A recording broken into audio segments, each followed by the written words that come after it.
কিভাবে তোমার কথা বলবো আমি? যখন জিজ্ঞেস করবে ছেলে কি করে, তখন আমি কি জবাব দেব? আর আমিও চাই না তোমার মতো বেকার একজনের সাথে বিয়ে করতে। তোমাকে অনেক সুযোগ দিয়েছিলাম আমি, কিন্তু তুমি তবুও একটা চাকরির চেষ্টা করনি। তাই আমিও বিয়েতে রাজি হয়ে গেছি। এটা কি বলছো রেশমি? শুধুমাত্র আমি বেকার বলে তুমি আমাদের 5 বছরের সম্পর্ক ভুলে অন্য একজনকে বিয়ে করতে রাজি হয়ে গেলে? তোমার কাছে টাকাটাই সব? অফিসে যাওয়ার উদ্দেশ্যে রুম থেকে বের হয় হাফিজুর রহমান। ডাইনিং রুমের পাশ দিয়ে যাওয়ার সময় চোখ পড়ে টেবিলে। ফোন ঘাটাঘাটি করতে করতে আপন মনে খাচ্ছে নীলাভ্র। আশেপাশে তার বিন্দু মাত্র খেয়াল নেই। ছেলের দিকে কড়া চোখে তাকায় হাফিজুর। নীলাভ্র বাবার কড়া চাউনি খেয়াল করে, তবে তা গায়ে মাখে না। এ আর নতুন কি, প্রতিদিনই ঘটে। নির্লজ্জের মতো এত বড় ছেলে বসে বসে বাবার অন্ন ধ্বংস করছো। লজ্জা করছে না? নাকি বিন্দুমাত্র লজ্জা নেই?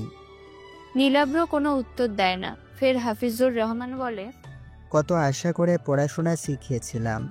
আশা ছিল পড়াশোনা শেষ করে একটা বড় চাকরি করে আমাদের মুখ উজ্জ্বল করবে, কিন্তু কে জানতো এমন হবে? আগে জানলে এমন বেহায়া ছেলের পেছনে 1 টাকাও খরচ করতাম না। আমার ঘাম ছুটে যায় টাকা উপার্জন করতে, আর তিনি বসে বসে গিলতে থাকে। সকাল সকাল বাবার কথায় কিছুটা মন খারাপ হয় নীলাভ্রে।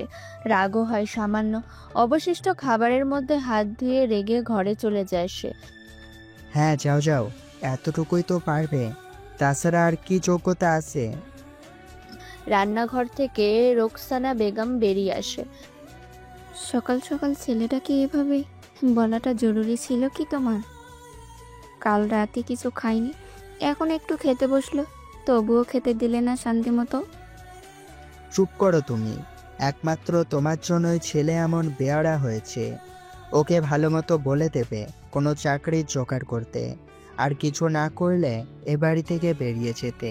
আমি আর বসে বসে খেতে দিতে পারবো না। বাড়ি থেকে বেরিয়ে চলে যায় হাফিজুর। রোকসানা বেগম স্বামীর যাওয়ার পানে তাকায়, ফের ছেলের ঘরের দিকে তাকিয়ে দীর্ঘশ্বাস ফেলে। নীলাভ্রের ঘরের দিকে এগিয়ে যায় রোকসানা। নীলাভ্র বিছানায় বসে পায়ের উপর ল্যাপটপ নিয়ে কিছু একটা করছে।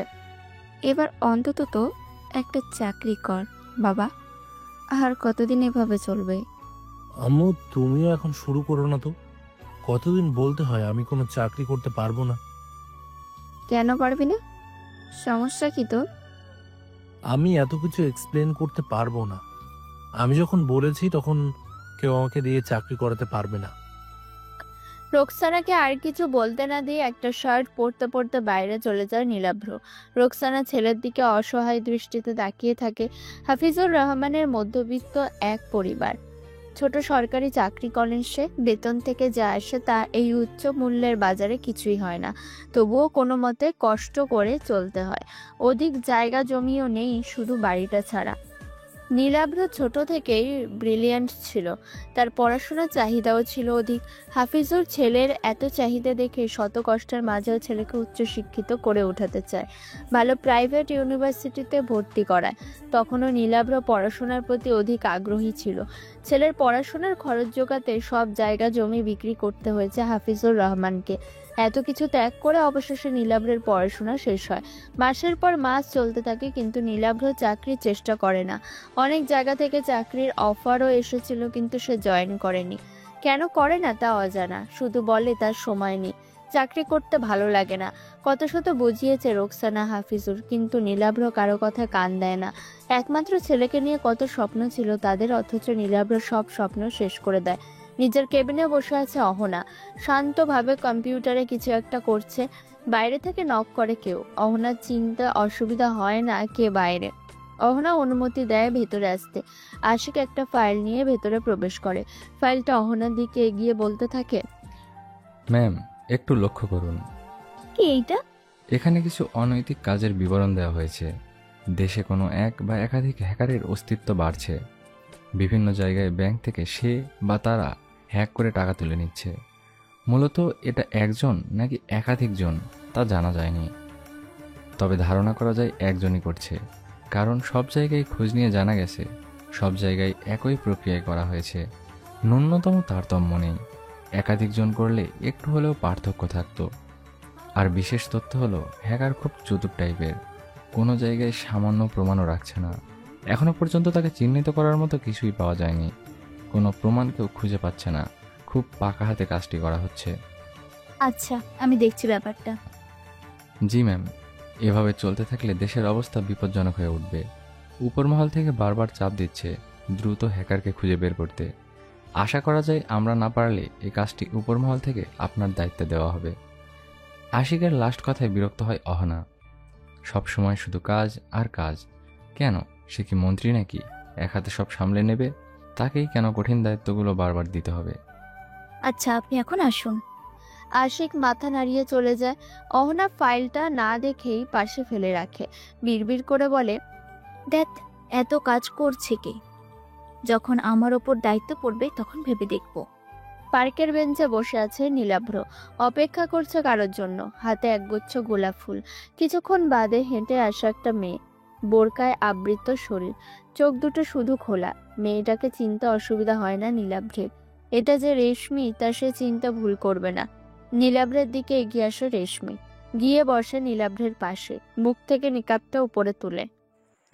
আর কতদিন এভাবে লুকিয়ে লুকিয়ে দেখা করবে বলো? তুমি চাকরি কবে করবে? নীলাভ্র গোলাপগুলো এগিয়ে দেয় রেশমির উদ্দেশ্যে। মাত্রই তো আসলেই, আগে একটু বসো, জিরিয়ে নাও। এখানে আমি বসতে আসিনি নীলাভ্র। তুমি আমাকে বলো, তুমি ইন্টারভিউ দিবে কবে? চাকরি করবে কিনা? রেশমি, তুমি তো জানো আমি চাকরি করতে চাই না। তাহলে কোনো বিজনেস করো, কিছু একটা তো করো। আপাতত কিছুই করতে পারবো না। রেশমি কিছুটা রেগে যায়, রাগ সংবরণ করে ব্যাগ থেকে একটা কার্ড বের করে নীলাভ্রের দিকে এগিয়ে দেয়। কি এটা? আমার বিয়ের কার্ড। বিয়ের কার্ড মানে? তোমাকে আগেই জানিয়েছিলাম আমাকে পাত্রপক্ষ দেখতে আসবে। ছেলে আমেরিকায় থাকে, বড়লোক বাবার একমাত্র সন্তান। ছেলের নিজেরও কোম্পানি আছে। এত ভালো পাত্র বাবা হাতছাড়া করতে চায়নি, বিয়েতে রাজি হয়ে গেছে। কি বলছো এইসব? তুমি কেন বললে না তুমি রাজি নও?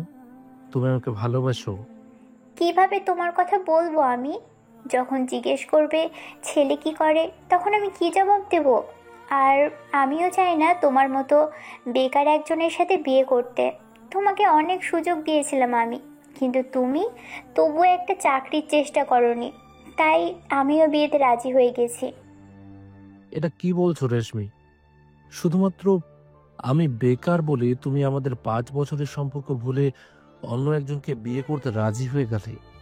তোমার কাছে টাকাটাই সব? হ্যাঁ, আমার কাছে টাকাটাই সব।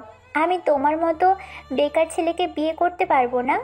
নাও, কার্ডটা ধরো, যদি ইচ্ছে হয় আমার বিয়েতে এসো। নীলাভ্রকে আর কিছু বলার সুযোগ না দিয়ে চলে যায় রেশমি। নীলাভ্র রেশমির যাওয়ার দিকে অসহায়ভাবে তাকিয়ে থাকে, হাতের কার্ডটা ছুঁড়ে ফেলে দেয় দূরে, উঠে দাঁড়ায়, পা বাড়ায় সামনের দিকে। রাত প্রায় 2:30। রুমের লাইট নিভিয়ে অন্ধকার ঘরে বসে আছে নীলাভ্র, হাতে রেশমি ও তার একটা কাপল পিক। রেশমির সাথে নীলাভ্রের প্রায় 5 বছরের সম্পর্ক। নীলাভ্র রেশমিকে খুব ভালোবাসতো। রেশমি যে শুধুমাত্র টাকার জন্য তাকে ছেড়ে যাবে ভাবতেও পারছে না নীলাভ্র। বুকের মধ্যে চিনচিনে ব্যথা করছে তার, চোখ জলে টইটুম্বুর, 2-1 ফোঁটা পানি গড়িয়ে পড়ছে কিছুক্ষণ পর পর। রেশমির উদ্দেশ্যে বিড়বিড় করে ঠোঁট নাড়িয়ে কিছু বলতে থাকে নীলাভ্র। রেশমির উদ্দেশ্যে দেওয়ার জন্য একটা চিঠি লিখতে থাকে ফোনে টাইপ করে, কাঁপা কাঁপা হাতে লেখে, একদিন তুমিও বুঝবে আমার মনের অবস্থা, যখন দেখবে আমার মতো আর কেউ তোমাকে ভালোবাসবে না। হয়তো অনেক টাকা পাবে তুমি, কিন্তু আমার মতো ভালোবাসার মানুষ পাবে কি? যখন অনুভব করতে পারবে এই স্বার্থপর পৃথিবীতে কেউ তোমাকে নিঃস্বার্থ ভালোবাসতো, তখন ভালোবাসার অভাব অনুভব করবে। তখন আবারও মনে পড়বে আমার কথা। তখন তুমিও অনুভব করবে আমার মতো চিনচিনে ব্যথার অনুভূতি। যখন বুঝবে তুমি কারো কাছে এটি মানুষ ছিলে না, ছিলে তার পৃথিবী জগৎ, তখন আমি তোমাকে ছাড়া বাঁচতে শিখে যাব। তখন তুমি হয়তো পিছু ফিরে তাকাতে চাইবে, কিন্তু আমি তখন থাকবো না পুরনো জায়গায়। মেসেজটি রেশমির আইডিতে সেন্ড করে ফোন অফ করে নীলাভ্র। চোখ দুটো লেগে আসছে, মস্তিষ্ক জানান দিচ্ছে অনেক তো হলেও দুঃখবিলাস, এবার একটু ঘুমানোর প্রয়োজন। কোনো মতে কাঁথাটা গায়ে জড়িয়ে ঘুমিয়ে পড়ে নীলাভ্র। দিনের আলো ফুটে ওঠে, বিছানায় ঘুমিয়ে আছে অহনা। জানালা দিয়ে এক ফালি রোদ এসে পড়ে অহনার মুখের উপর। চোখ কুঁচকে নেয় অহনা, এক পর্যায়ে বিরক্ত হয়ে উঠে পড়ে বিছানা থেকে। সে ভালো করে জানে জানালার পর্দাটা তার মা ছাড়া কেউ সরায়নি। বিছানা থেকে নেমে ওয়াশরুমে চলে যায় অহনা ফ্রেশ হতে। ওয়াশরুম থেকে বেরিয়ে চলে যায় নিচে। ডাইনিং রুমে সোফায় বসে আছে অহনার বাবা সাজ্জাদ রেজা। তিনি একজন রিটায়ার্ড পুলিশ অফিসার। অহনা তার বাবার স্বপ্ন পূরণেই পুলিশ অফিসারে যোগ দিয়েছে। রান্নাঘর থেকে টুংটাং শব্দ ভেসে আসছে। সাজিদা বেগম রান্না করছেন, হাতে হাতে সাহায্য করছে তুলি। তুলি অহনার চাচাতো বোন। অহনার চাচা চাচির একমাত্র কন্যা ছিল তুলি। কিছু বছর পূর্বে তারা সাজেক ট্যুরে যাওয়ার সময় কার অ্যাক্সিডেন্টে মারা যায়। তখন তুলির বয়স ছিল 15। তুলিও বেশ চোট পেয়েছিল, তবে তার বাবা মা স্পট ডেড, হসপিটালে নেওয়ার পূর্বেই মারা যায়। তারপর থেকে তুলি অহনাদের সাথে থাকে। অহনা বাবা মার একমাত্র সন্তান। সাজ্জাদ রেজার দ্বিতীয় আর কোনো সন্তান নেই। তুলি অহনা সাজ্জাদ রেজা খাবার টেবিলে বসে পড়ে। সাজিদা বেগম খাবার বেড়ে দিচ্ছে, খাওয়া শুরু করে সবাই। খাওয়ার এক পর্যায়ে সাজ্জাদ তুলির উদ্দেশ্যে বলে, পড়াশোনা কেমন চলছে তুলি? জি বড় আব্বু, ভালো। ফাইনাল এক্সাম সামনে, ডেট দিয়েছে? জি, সামনের মাসের 25 তারিখ। তাহলে তো বেশি সময় নেই, এখন থেকেই শুধু পড়াশোনায় ফোকাস করো। একটা ভালো রেজাল্ট চাই আমার। অহনার মতো ডাব্বা মেরে বাড়ি ফিরো না। বাবার কথা খাওয়া থেমে যায় অহনার। মুখ ফুলিয়ে তাকায় বাবার দিকে। বাবা, আমি শুধু কলেজ টেস্টে একবার ফেল করেছিলাম, তবু অসুস্থের কারণে। তার বাদে এতটাও খারাপ রেজাল্ট ছিল না। বাকিগুলো সেটা আমি ভালো করেই জানি। সাজ্জাদের কথা তুলি হাসতে থাকে। হাসাহাসি করতে করতে খাবার শেষ করে তারা। অহনা উঠতে নিলে সাজ্জাদ রেজা বলেন, বসো, তোমার সাথে আমার কথা আছে। কি কথা আব্বু? তোমার কাজ কেমন চলছে? ভালোই চলছে। এইটা জিজ্ঞেস করতে দাঁড় করালি আমার? না, অন্য কিছু। কি? তোমার জন্য একটা ছেলে দেখেছি আমি। ছেলে খুবই ভালো, পারিবারিক স্ট্যাটাসও ভালো। তোমাকে কতবার বলেছি বাবা, আমি বিয়ে করব না। আজ হোক কাল হোক বিয়ে তো করতেই হবে। তাহলে এত ভালো পাত্র হাতছাড়া করব কেন? আমি কিছু জানতে চাই না। বিয়ে করব না মানে করব না, ব্যাস। সাজ্জাদ আর কিছু বলতে নিলে অহনা উঠে চলে যায়। অহনা যাওয়ার দিকে তাকিয়ে থাকে সাজ্জাদ, ফের তুলির দিকে তাকিয়ে বলে, তুমি একটু বুঝিয়ে বলো ওকে। ঠিক আছে বড় আপু। ডাইনিং রুমের সোফায় বসে আছে হাফিজুর রহমান। রোকসানা বেগম পাশেই কিছু একটা করছে। নীলাভ্রও এখানেই আছে, ফোনে কিছু একটা করছে সে। টিভি অন করে হাফিজুর। খবরের চ্যানেলে দিলে সাংবাদিকের বলার কিছু শব্দ ভেসে আসে তাদের কানে। দেশে ছড়িয়ে পড়ছে হ্যাকার। আস্তে আস্তে আশঙ্কা বেড়ে চলেছে। হ্যাক করে তুলে নেওয়া হচ্ছে ব্যাংকের টাকা, ফাঁস করে দেওয়া হচ্ছে বড় বড় নেতাদের গোপন ভিডিও বার্তা ও তথ্য। ঝুঁকির মধ্যে রয়েছে সবাই। নিরাপত্তা বাহিনী নিজেদের কাজে লেগে পড়েছে, তবে এখনও কোনো সুরাহা মিলেনি। হ্যাকার তার দক্ষতার হাতে সবকিছু করছে, কোনো প্রমাণ বা ক্লু পাওয়া যাচ্ছে না। হ্যাকার চিহ্নিত করতে হিমশিম খাচ্ছে নিরাপত্তা বাহিনী। ঝুঁকিতে রয়েছে ব্যাংক কর্মকর্তা। দেশের অবস্থা ধীরে ধীরে সবার হাতের বাইরে চলে যাচ্ছে। কখন কোথায় পরবর্তী হ্যাক করা হবে তা কেউ বুঝতে পারছে না। টিভির খবরে কিছুটা চিন্তিত হয় হাফিজুর। দেশের এই অবস্থা কেই বা না চিন্তিত হয়। দেশে কি হচ্ছে বুঝছি না। এগুলো কেন করছে হ্যাকার? টাকা নিয়ে না হয় লাভ হবে, কিন্তু দেশের ও জনগণের খবর ফাঁস করে তার লাভ কি? বাবার কথা মুচকি হাসে নীলাভ্র। রহস্যময় কণ্ঠে ঘরে যেতে যেতে বলে, এসব তুমি বুঝবে না বাবা।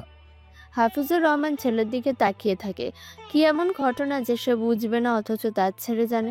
পরক্ষণে মাথা থেকে বের করে দেয় সবকিছু। তার কি? সে বড়লোক নয়, তার ব্যাংকে কোনো টাকাও নেই, গুরুত্বপূর্ণ তথ্যও নেই। বই নিয়ে বারান্দায় বসে আছে অহনা।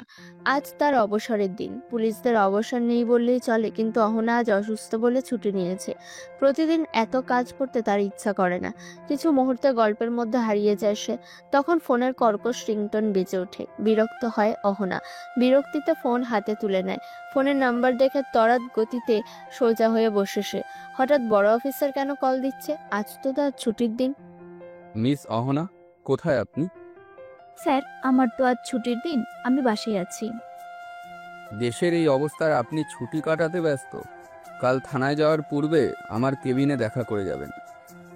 জি ঠিক আছে। খট করে কল কেটে দেয় ওপার থেকে। স্বস্তির নিঃশ্বাস ফেলে অহনা। কিছুক্ষণ পর তুলি এসে বসে অহনার পাশে, গায়ের সাথে গা ঘেঁষে সরে আসে। কি হয়েছে, এভাবে ঘেঁষাঘেঁষি করছিস কেন? সমস্যা কি? আজকে তোমার ছুটির দিন তাই না? দেখতেই তো পাচ্ছিস। চল না আপু, আমরা শপিং এ যাই, আমার কিছু কিনা লাগবে। আমি যেতে পারবো না, সর এখান থেকে। ঠিক আছে আপু, চল না, তোমাকেও শপিং করে দিব। তুলির কথায় তড়াৎ করে আধশোয়া থেকে উঠে বসে অহনা। এতে তুলি কিছুটা চমকে যায়। সত্যি বলছিস তো? শপিং করিয়ে দিবি তো? হ্যাঁ চলো, সত্যিই দেব। তার আগে বল, এত টাকা কোথায় পেলি? বড় আপু আমায় দিয়েছে। ওকে চল, রেডি হয়ে নেই। তুলি নাচতে নাচতে রেডি হতে চলে যায়। অহনাও বারান্দা থেকে নিজের ঘরে যায় রেডি হতে। কিছুক্ষণ বাদে তৈরি হয়ে সাজিদা বেগমকে বলে বেরিয়ে যায় দুজন। বসুন্ধরা সিটিতে এসেছে নীলাভ্র। তার কিছু পোশাক কেনা জরুরি। ভিতরে প্রবেশ করে নীলাভ্র। শার্ট দেখতে থাকে আপন মনে। অনেকগুলো শার্ট দেখেও পছন্দ হয় না। অপর পাশে চলে যায় সে। সেদিকের থেকে অন্য কোয়ালিটির কিছু শার্ট চুজ করে। কয়েকটি শার্ট ট্রায়াল দিয়ে দেখে তাকে কেমন লাগছে। শার্টগুলো প্যাকিং করে টি শার্ট দেখতে থাকে। প্রায় 1.5 ঘন্টা মতো পর হাত ভর্তি ব্যাগ নিয়ে মল থেকে বের হয়। বসুন্ধরার সিঁড়ি বেয়ে নামতে থাকে। তখন কল বেজে ওঠে তার। রিসিভ করে কথা বলতে বলতে নামতে থাকে। হঠাৎ ধাক্কা লেগে যায় একটা মেয়ের সাথে। ধাক্কা লেগে মেয়েটির হাত থেকে পড়ে যায় ব্যাগগুলো। অহনা বিরক্ত হয় প্রচুর। নীলাভ্রের উদ্দেশ্যে বলে, চোখ নেই নাকি আপনার? এভাবে ধাক্কা দিচ্ছেন কেন? নীলাভ্র কিছুক্ষণ অহনার দিকে তাকিয়ে থাকে। আজব মেয়ে তো। আমি না হয় কথা বলতেছিলাম, তাই দেখতে পাইনি, কিন্তু আপনার তো দেখা উচিত ছিল। কেন, আপনার কি চোখ নেই নাকি চোখে দেখেন না? নীলাভ্রের কথায় অহনার রাগ বেড়ে যায়। পাশ থেকে তুলি ব্যাগ গুছিয়ে নিয়ে অহনার হাত ধরে নিয়ে চলে যায়। অহনার যাওয়ার দিকে তাকিয়ে মুচকে হেসে সামনে এগোতে থাকে নীলাভ্র। সকাল 9টা। সামান্য খাবার খেয়ে উঠে যায় অহনা। উঠে গেলি কেন? খাবারটা খেয়ে শেষ করে নে। না আমার সময় নেই। আরেকটু তো খেয়ে যা, কিছুই তো খেলি না। সময় নেই আম্মু, আজ বড় অফিসারের কাছে যেতে হবে। বলতে বলতে বাইরে চলে যায় অহনা। ইতিমধ্যে ড্রাইভার গাড়ি বের করে অহনার জন্য অপেক্ষা করছে। অহনা গিয়ে গাড়িতে বসে পড়ে। গাড়ি চলতে শুরু করে। হাত ঘড়িতে সময়টা দেখে নেয় অহনা। না, এখনো বেশ সময় আছে। আস্তে ধীরে গিয়ে গাড়িটা থেমে যায় একটি থানার কাছে। অহনা ধীরে ধীরে ভেতরে চলে যায়। অফিসারের কেবিনের বাইরে থেকে নক করে। অফিসার অনুমতি দিলে ভেতরে প্রবেশ করে। বসুন মিস অহনা। ধন্যবাদ স্যার। বলুন আমাকে কেন ডাকা হয়েছে, কিভাবে সাহায্য করতে পারি? জি বলবো, তার আগে বলুন চা না কফি? কিছুই প্রয়োজন নেই স্যার। আপনি তো চারিদিকের অবস্থা দেখছেন। হ্যাকারের কারণে দেশে আতঙ্ক ছড়িয়ে পড়েছে। কোনোভাবেই হ্যাকার চিহ্নিত করা যাচ্ছে না। আপনি আমার বিশ্বস্ত একজন অফিসার। আমার বিশ্বাস আপনি কেসটা হ্যান্ডেল করতে পারবেন। আমি চাচ্ছি আপনি এই কেসটা হাতে নিন। ওকে স্যার, আমি আমার সর্বোচ্চ দিয়ে চেষ্টা করব। ধন্যবাদ মিস অহনা, আপনি আসতে পারেন। অহনা ধীরে ধীরে বাইরে চলে যায়। গাড়িতে উঠে বসে ফের। এখান থেকে তার থানা 5 মিনিটের রাস্তা। থানার সামনে গাড়িটা গিয়ে থামে। ড্রাইভারকে চলে যেতে বলে অহনা। নিজের কেবিনের দিকে এগিয়ে যায়। এই থানায় সবচেয়ে বড় পদে রয়েছে অহনা। তার পার্সোনাল অ্যাসিস্ট্যান্ট আশিক। তবে ছোটখাটো কেসগুলো আশিকও হ্যান্ডেল করে। থানায় ঢুকতেই সকলে স্যালিউট করে অহনাকে। অহনা সকলকে বসার ইশারা করে নিজের কেবিনে চলে যায়। কিছুক্ষণ পর আশিক হ্যাকারের সম্পর্কে এই পর্যন্ত পাওয়া সকল ডিটেলস অহনাকে দেয়। অহনা খুঁটিয়ে খুঁটিয়ে দেখতে থাকে, তবে কোনো ক্লু পায় না। যখন ফাইলটা রেখে দিতে যাবে তখন চোখ পড়ে ফাইলের একটি জায়গায়। লাস্ট জননী ব্যাংক থেকে টাকা হ্যাকিং করা হয়েছে। সেখান থেকে 30 লক্ষ টাকা ট্রান্সফার করা হয়েছে। ট্রান্সফার করার নাম্বারটা খেয়াল করে অহনা। এটা বাংলাদেশি নাম্বার। আশিককে প্রশ্ন করে, এই নাম্বারটা কি ট্র্যাক করা হয়েছে? জি ম্যাম, তবে কোনো লাভ হয়নি। সিম বন্ধ। লাস্ট বার চালু ছিল উত্তরায়। নাম্বারটি কার নামে রেজিস্ট্রেশন করা? সে ব্যক্তির সমস্ত ডিটেলস আমার চাই। দ্রুত প্রস্তুত করো। Okay ma'am. আশিক চলে যায় কেবিন থেকে। অহনা আরো কিছুক্ষণ ফাইলে চোখ রাখে। তেমন কিছুই নেই। হ্যাকার খুব ধূর্ত লোক, নিজের ন্যূনতম প্রমাণও রাখেনি। অহনা মাথায় হাত দিয়ে চেপে বসে থাকে। চিন্তায় মাথা ব্যথা হয়ে যাচ্ছে। এই কেস সে কিভাবে সলভ করবে? কোনো ক্লুই তো নেই। কেটে যায় কয়েক ঘন্টা। দুপুর 3টা। অহনা থানা থেকে বাইরে চলে আসে। এখন আর এখানে থেকে লাভ নেই। যাওয়ার পূর্বে পুলিশ ইউনিফর্ম চেঞ্জ করে চুড়িদার পরে নিয়েছে। গাড়িতে উঠে পড়ে। গাড়িটি বাড়ির দিকে যেতে নিলে অহনা পার্কের রাস্তায় যেতে বলে। ড্রাইভার অহনার কথা অনুযায়ী পার্কে নিয়ে যায়। পার্কের কাছে গাড়ি থামলে অহনা নেমে পড়ে। ড্রাইভারকে চলে যেতে বলে এবং বলে সে বাড়িতে একাই যেতে পারবে। যখন অহনার বেশি টেনশন হয় বা মন খারাপ থাকে তখন সে এখানেই আসে। কেন জানে না, তবে এই জায়গায় আসলে তার মনটা ফুরফুরে মেজাজের হয়ে যায়। এই পার্কটা সবসময় প্রায় শুনশান, সেজন্য এটা অহনার প্রিয় জায়গা। ফুচকার দোকান দেখে সেদিকে অহনা চলে যায়। 1 প্লেট ফুচকা অর্ডার দিয়ে বসে পড়ে চেয়ারে। হাতের পার্স টেবিলে রেখে ফোন হাতে তুলে নেয়। ফুচকা আসার অপেক্ষা করতে করতে একটু ফোনে মনোযোগ দেয়। অহনার মনোযোগ বিঘ্ন করে তার সামনে চেয়ারে কেউ একজন বসে পড়ে। অহনা খেয়াল করে এই সেই ছেলে যার সাথে তার বসুন্ধরায় ধাক্কা লেগেছিল। নীলাভ্র গলা উঁচিয়ে দোকানদারকে বলে, চাচা, এখানে আরেক প্লেট ফুচকা দিয়েন। ফের অহনার দিকে তাকায়, ডান হাত বাড়িয়ে দেয় অহনার দিকে। হাই, আমি নীলাব্র। অহনা নীলাভ্রের হাতকে উপেক্ষা করে বলে, আমি কি করতে পারি? আমি কি আপনার পরিচয় জিজ্ঞেস করেছি? নীলাভ্র নিজের বাড়িয়ে দেওয়া হাত গুটিয়ে নেয়। না, জিজ্ঞেস করলে কি? আমি নিজে থেকেই জিজ্ঞেস করলাম। কেন জিজ্ঞেস করলেন? আমি কি আপনার পরিচিত কেউ নাকি? হ্যাঁ, অবশ্যই। আপনার মনে নেই আমাদের মধ্যে একটা কানেকশন আছে? কি কানেকশন আছে?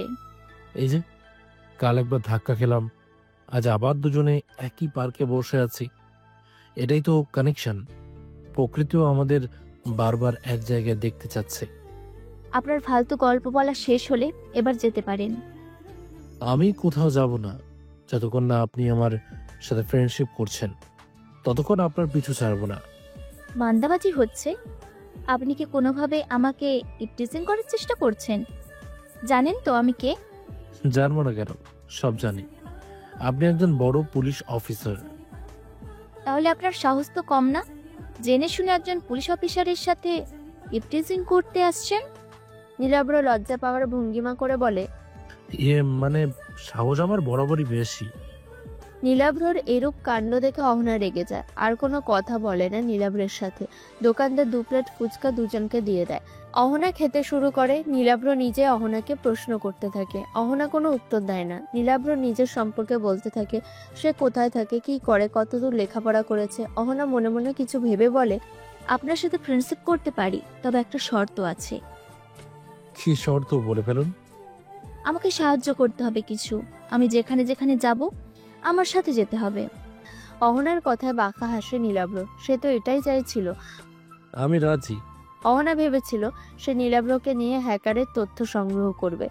আশিক সবসময় তার সাথে থাকতে পারবে না, আর এই ছেলে আশিকের তুলনায় অনেক ফার্স্ট ও বাচাল, এই পারবে সাহায্য করতে। কিন্তু সে যে নিজের জালে নিজেই ফেসে গেল তা আর বুঝতে পারল না। অহনা নিজের হাত বাড়িয়ে দেয় নীলাভ্রের উদ্দেশ্যে। আজ থেকে আমরা তাহলে বন্ধু, ওকে? ডান। তারা কিছুক্ষণ কথা বলে চলে যায় যার যার বাড়িতে। রাত 11টা। খাওয়া দাওয়া শেষে নিজের রুমে বসে আছে অহনা। একটু আগেই আশিক কল করে জানিয়েছে উক্ত ব্যক্তির নাম ঠিকানা সব পাওয়া গেছে। অহনা নীলাভ্রের নম্বরে কল করে। নীলাভ্র ল্যাপটপে কিছু কাজ করছিল। ফোন বেজে ওঠায় ফোন হাতে নেয়। উপরে অহনার নাম্বার দেখে মুচকি হেসে কল রিসিভ করে। হ্যালো নীলাভ্র। কি করছো অহনা? এই তো বসে। কাল সকালে তুমি ফ্রি আছো? আমার সাথে এক জায়গায় যেতে পারবে? তোমার জন্য আমি সবসময় ফ্রি। কোথায় যেতে হবে? উত্তরা। বুড়ো কুচকায় নীলাভ্র। উত্তরায় কেন? একে একে সব খুলে বলে অহনা। নীলাভ্র যেতে রাজি হয়। তাহলে তুমি রেডি থাকো, আমি তোমাকে নিতে আসবো। Okay bye. ফোন কেটে বাঁকা হাসে নীলাভ্র। আবারও মগ্ন হয় নিজের কাজে। রাত শেষে দিনের আভা পৃথিবীতে আসে। জেগে ওঠে মানব জীবন, যে যার মতো চলতে থাকে জীবিকার তাগিদে। ড্রাইভিং সিটে বসে আছে নীলাভ্র, পাশে বসেছে অহনা। কিছুক্ষণ আগেই তারা রওনা দিয়েছে। এখান থেকে উত্তরে যেতে 2 ঘন্টা মতো লাগবে, তবে তাদের গাড়িটা জ্যামে আটকে যায়। প্রায় 1.5 ঘন্টা মতো লেট করে উত্তরায় পৌঁছায়। অহনা হাঁসফাঁস করছে। হাতে চিরকুটটা আরেকবার দেখে নেয়। সেখানে কিছু তথ্য লেখা। নাম রনি, ঠিকানা উত্তরা 7 নম্বর সেক্টর, 34 নম্বর বাসা। এছাড়াও তার যাবতীয় তথ্য। নীলাভ্র অহনার দেখানো রাস্তা অনুযায়ী একটা বাসার নিচে গাড়ি দাঁড় করায়। দুজন নেমে পড়ে। বাড়ি থেকে কান্নার আওয়াজ আসছে। ভেতরে প্রচুর মানুষ। অহনা ও নীলাভ্র সামনে এগিয়ে যায়। বাড়ির মধ্যে ফাঁকা জায়গায় খাটিয়ে একটা মরদেহ রাখা হয়েছে। এতক্ষণে বুঝতে পারে কান্নাকাটির কারণ। তবে এবার আর অহনা দাঁড়িয়ে থাকতে পারে না। মনে সব শক্তি সে হারিয়ে ফেলছে। এটা কিভাবে সম্ভব? অহনা জিজ্ঞেস করলে জানতে পারে এই বাড়ির ছেলে হঠাৎ মারা গেছে, আর এই ছেলেই রনি, অহনা যার খোঁজে এখানে এসেছিল। অহনা তার মায়ের সাথে কথা বলতে চায়। রনির মা ছেলের মৃত্যুতে আহাজারি করছেন। একটু শান্ত হন প্লিজ, আমি থানা থেকে এসেছি, আপনাকে আমার কিছু জিজ্ঞেস করার আছে। পুলিশের কথা শুনে চুপসে যায় মহিলা। পুলিশ? পুলিশকে কে খবর দিয়েছে? কেন এসেছেন আপনি? রনি কিভাবে মারা গেল? তার কি আগে কোনো রোগ ছিল? না, আমার ছেলের কোনো রোগ ছিল না। কাল রাতেও খাবার খেয়ে ঘুমালো, তখনও সুস্থ ছিল। এখন কি থেকে কি হয়ে গেল আমার ছেলেটার?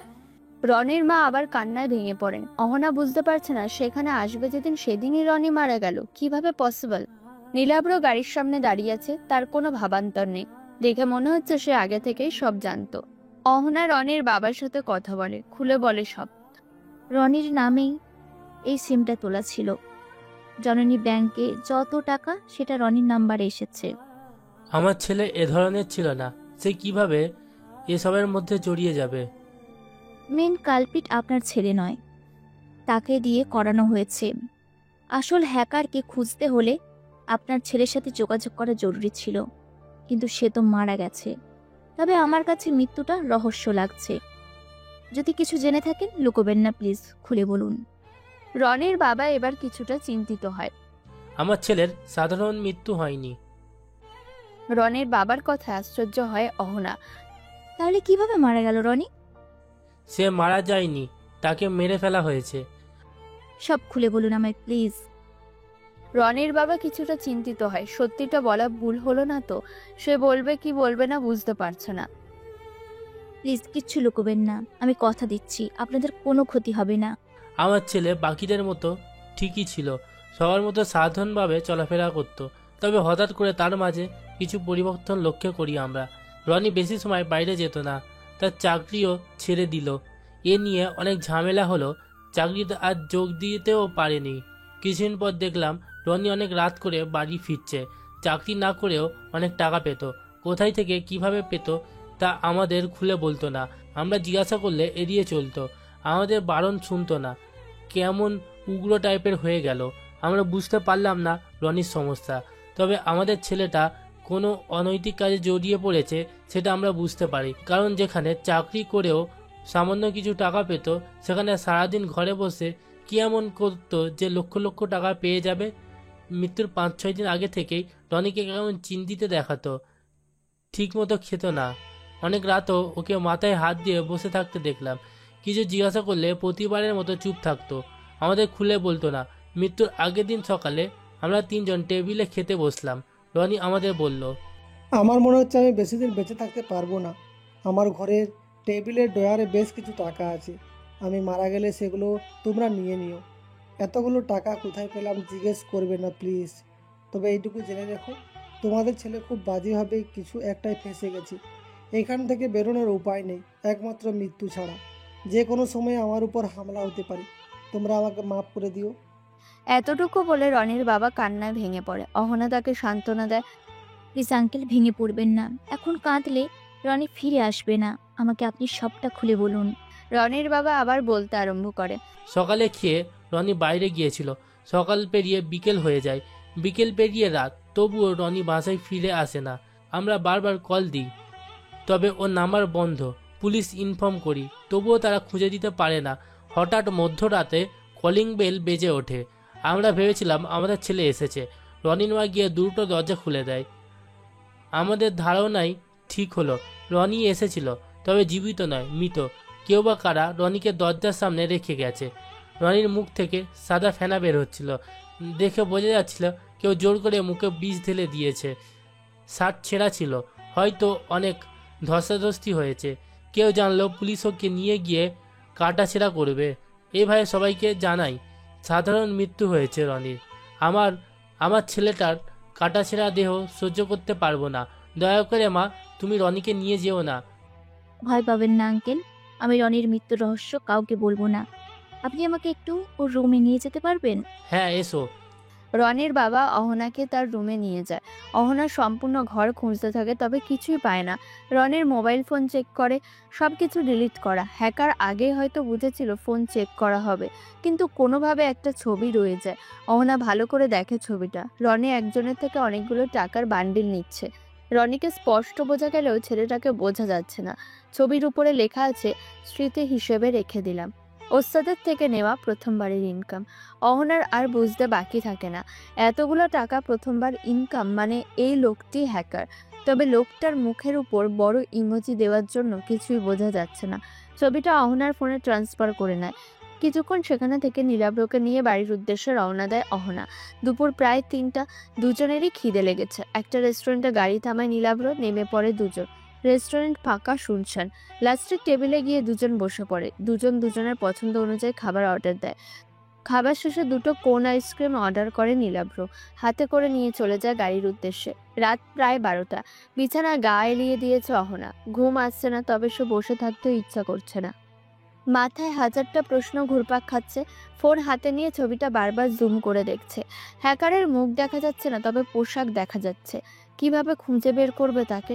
রনিই ছিল হ্যাকারের কাছে পৌঁছানোর একমাত্র মাধ্যম। এবার কিভাবে সে ধরবে তাকে? হঠাৎ অহনার মনে হয়, আচ্ছা সে যে যাচ্ছে, এটা হ্যাকার জানালো কিভাবে? এটা আশিক, অহনা নিজে ও নীলাব্র ছাড়া কেউ জানে না। অহনা তো আর কাউকে বলেনি। আশিক তো অহনার অনেক পুরনো লোক, সে কোনোভাবে বলবে না। তাহলে কি?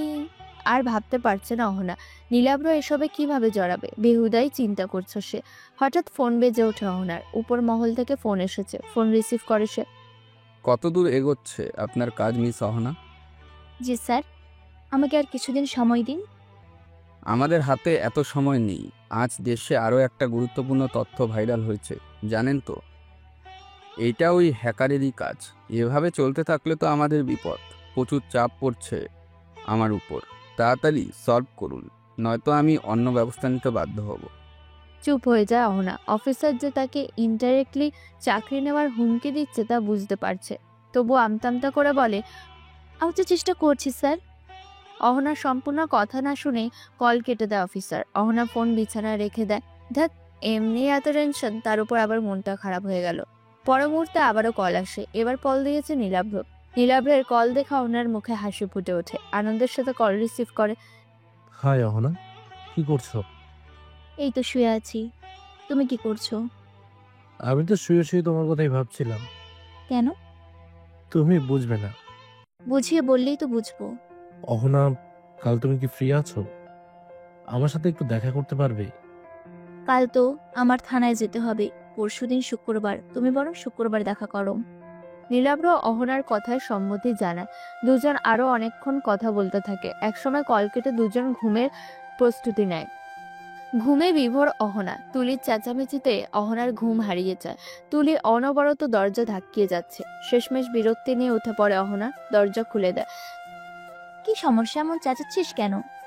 আমার কি কান নেই নাকি? মারা গেছি যে আসতে বললে শুনবো না? তুমি মরে গেছো। সেই কখন থেকে ডাকছি, ওঠার নাম নেই। ষাঁড়ের মতো পড়ে পড়ে ঘুমাচ্ছ। চুপ থাক, একদম বেশি কথা বলবি না। কি জন্য ডাকছিস তাই বল। কত বাজে খেয়াল আছে তোমার? আর আশিক ভাইয়া তোমার জন্য নিচে অপেক্ষা করছে, তাড়াতাড়ি আসো ফ্রেশ হয়ে। আশিক নিচে কেন? কল দিলেই তো পারতো। কতবার কল দিয়েছে, তুমি কি ফোন চেক করেছো? তুলি নিচে চলে যায়। অহনা তার ফোন চেক করে। উপরে আশিকের দেওয়া 88টি কল উঠে আছে। কাল নীলাভের সাথে কথা বলার পর ফোন সাইলেন্ট করেছিল অহনা, তারপর আর নর্মাল করতে মরেনি। দ্রুত ফ্রেশ হয়ে নিচে চলে যায়। অহনাকে দেখে আশিক দাঁড়িয়ে পড়ে। অহনা বসার জন্য বলে, ম্যাম, আপনি কি আজকে নিউজটা দেখেছেন? না তো, কেন, কি হয়েছে? সোনালী ব্যাংক থেকে 40 লক্ষ টাকা হ্যাক করে তোলা হয়েছে। বলছো কি? হ্যাঁ, আর আশ্চর্যের বিষয় হচ্ছে হ্যাকিংয়ের 2 ঘন্টা পর বস্তির ওপর একটা হেলিকপ্টার নেমে আসে। মাঝারি উঁচুতে উঠতে থাকে। বস্তির সবাই উৎসুক হয়ে সেখানে দাঁড়ালে উপর থেকে টাকার বৃষ্টি পড়তে থাকে। আশঙ্কা করা হয় টাকা দেওয়া ব্যক্তি হ্যাকার ছিল, আর টাকাগুলো সোনালী ব্যাংকেরই ছিল। শোনার পর তো তাই মনে হচ্ছে, কিন্তু হ্যাকার টাকাগুলো নিল কেন? আর যখন সেগুলো নিয়েইছে, নিজে আত্মসাৎ না করে সবাইকে বিলিয়ে দিচ্ছে কেন? সেটা তো আমারও মাথায় ঢুকছে না ম্যাম। উপর মহল থেকে আমার কাছে নোটিশ এসেছে আমরা যদি আর 1 সপ্তাহের মধ্যে হ্যাকারকে ধরতে না পারি তবে আমাদের শাস্তিস্বরূপ বেতন কেটে নেওয়া হবে। এটা আবার কোন নিয়ম? আমরা তো আমাদের মতো চেষ্টা চালিয়ে যাচ্ছি। আমাদের এখানে কিসের দোষ? জানি না ম্যাম।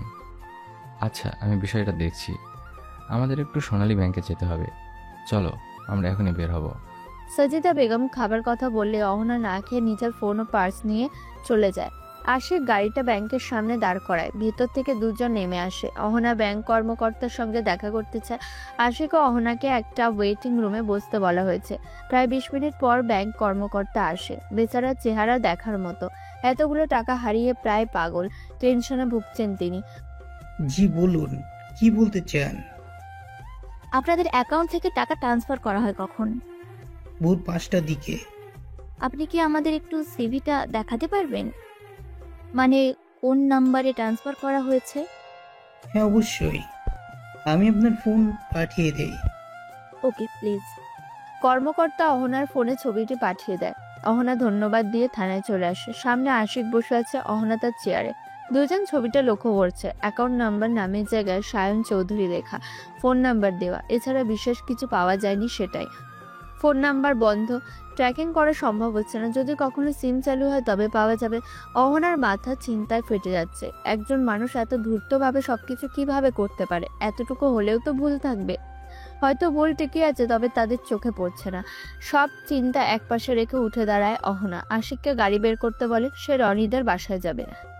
প্রায় 2.5 ঘন্টা পর রনিদের বাসায় এসে পৌঁছায় আশিক ও অহনা। বাসায় নক করলে ভেতর থেকে রনির মা দরজা খুলে দেয়। রনির বাবাও বাড়িতে আছেন। আবার কোনো প্রয়োজন মা? হঠাৎ আসলে যে? জি আঙ্কেল, জরুরি দরকার আছে আপনাদের সাথে। বলো কি দরকার? তুমি সেদিন আমার ছেলেকে কাদা ছেঁড়া থেকে বাঁচালে। আমরা তোমাকে সাহায্য করতে পারলে নিজেই খুশি হব। আসলে আঙ্কেল, রনি যে টাকাগুলো রেখে গিয়েছিল সেগুলো কি এখনো আছে?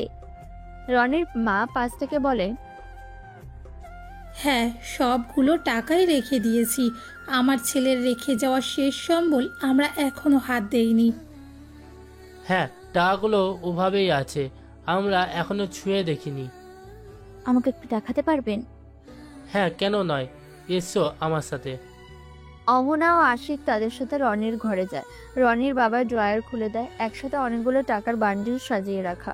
অহনা বেশ অবাক হয়। অহনা টাকাগুলো পাল্টা পাল্টা দেখে। সবগুলো টাকা এক জায়গায় জড়ো করে টাকার নিচে দুটো চেক খুঁজে পায়। সেগুলো হাতে তুলে নেয় অহনা। আশ্চর্য হয় সে। আজকে সোনালী ব্যাংকের টাকাগুলো যে নাম্বারে ট্রান্সফার করা হয়েছিল সেই নাম্বার থেকে রনির কাছে টাকা এসেছিল। এবং এখানেও নামের জায়গায় সায়ন চৌধুরী। অ্যাকাউন্ট নাম্বার মেলালে একই হয়। অহনার আর বুঝতে বাকি থাকে না এই নাম্বারটা হ্যাকারেরই, আর এই নাম্বারে সে লেনদেন করে। চেক দুটি নিয়ে রনির বাসা থেকে চলে আসে অহনা ও আশিক।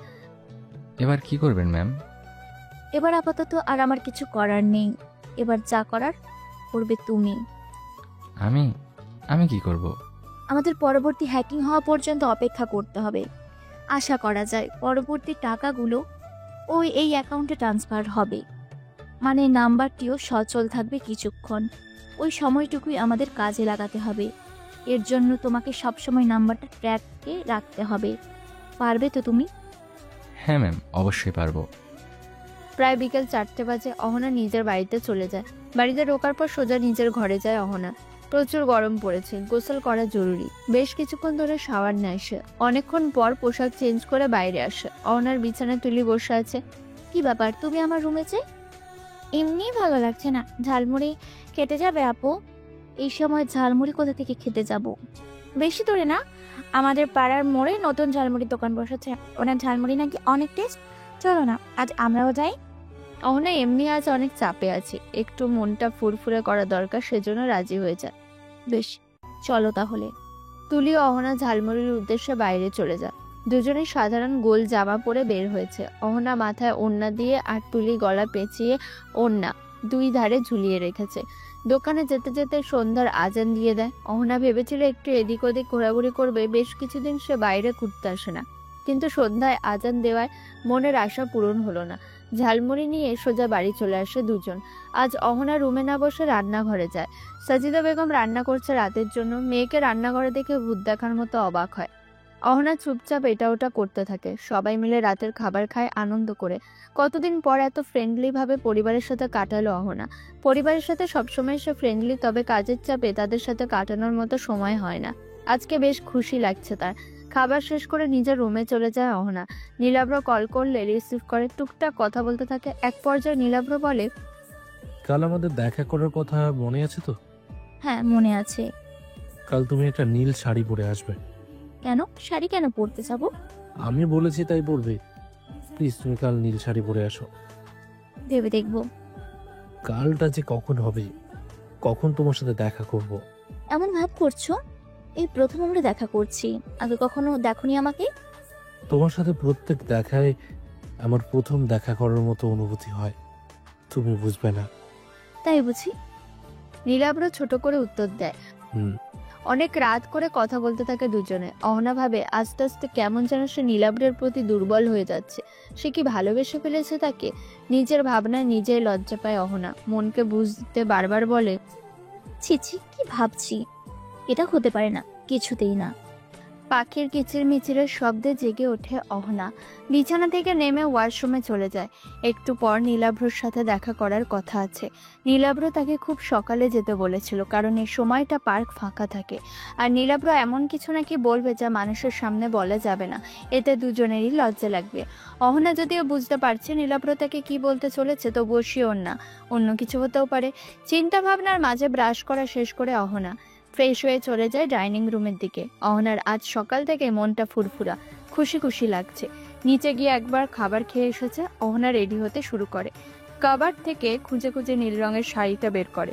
শাড়িটা তার বড্ড পছন্দের। অহনার 19তম জন্মদিনে তার বাবা এই শাড়িটা দিয়েছিল।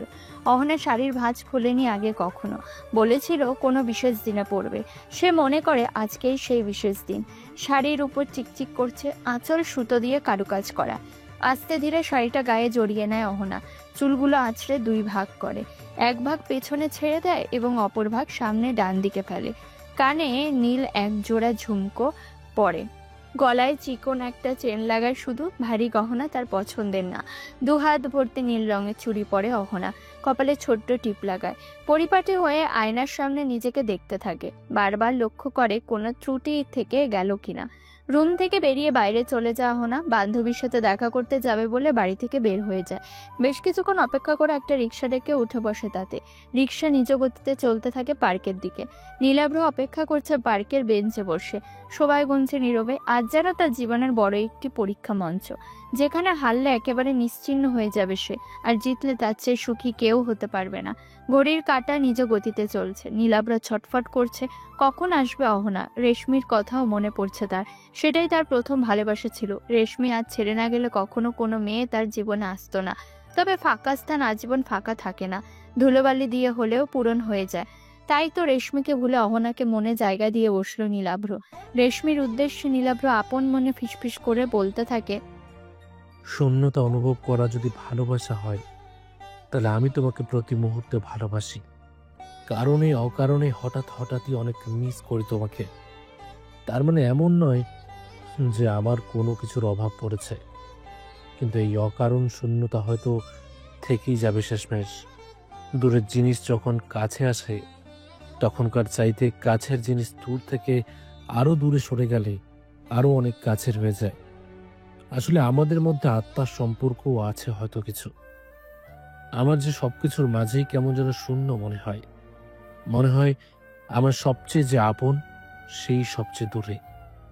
মন ঘোরাতে, ভুলে থাকতে মানুষ অনেক কিছুই তো করে।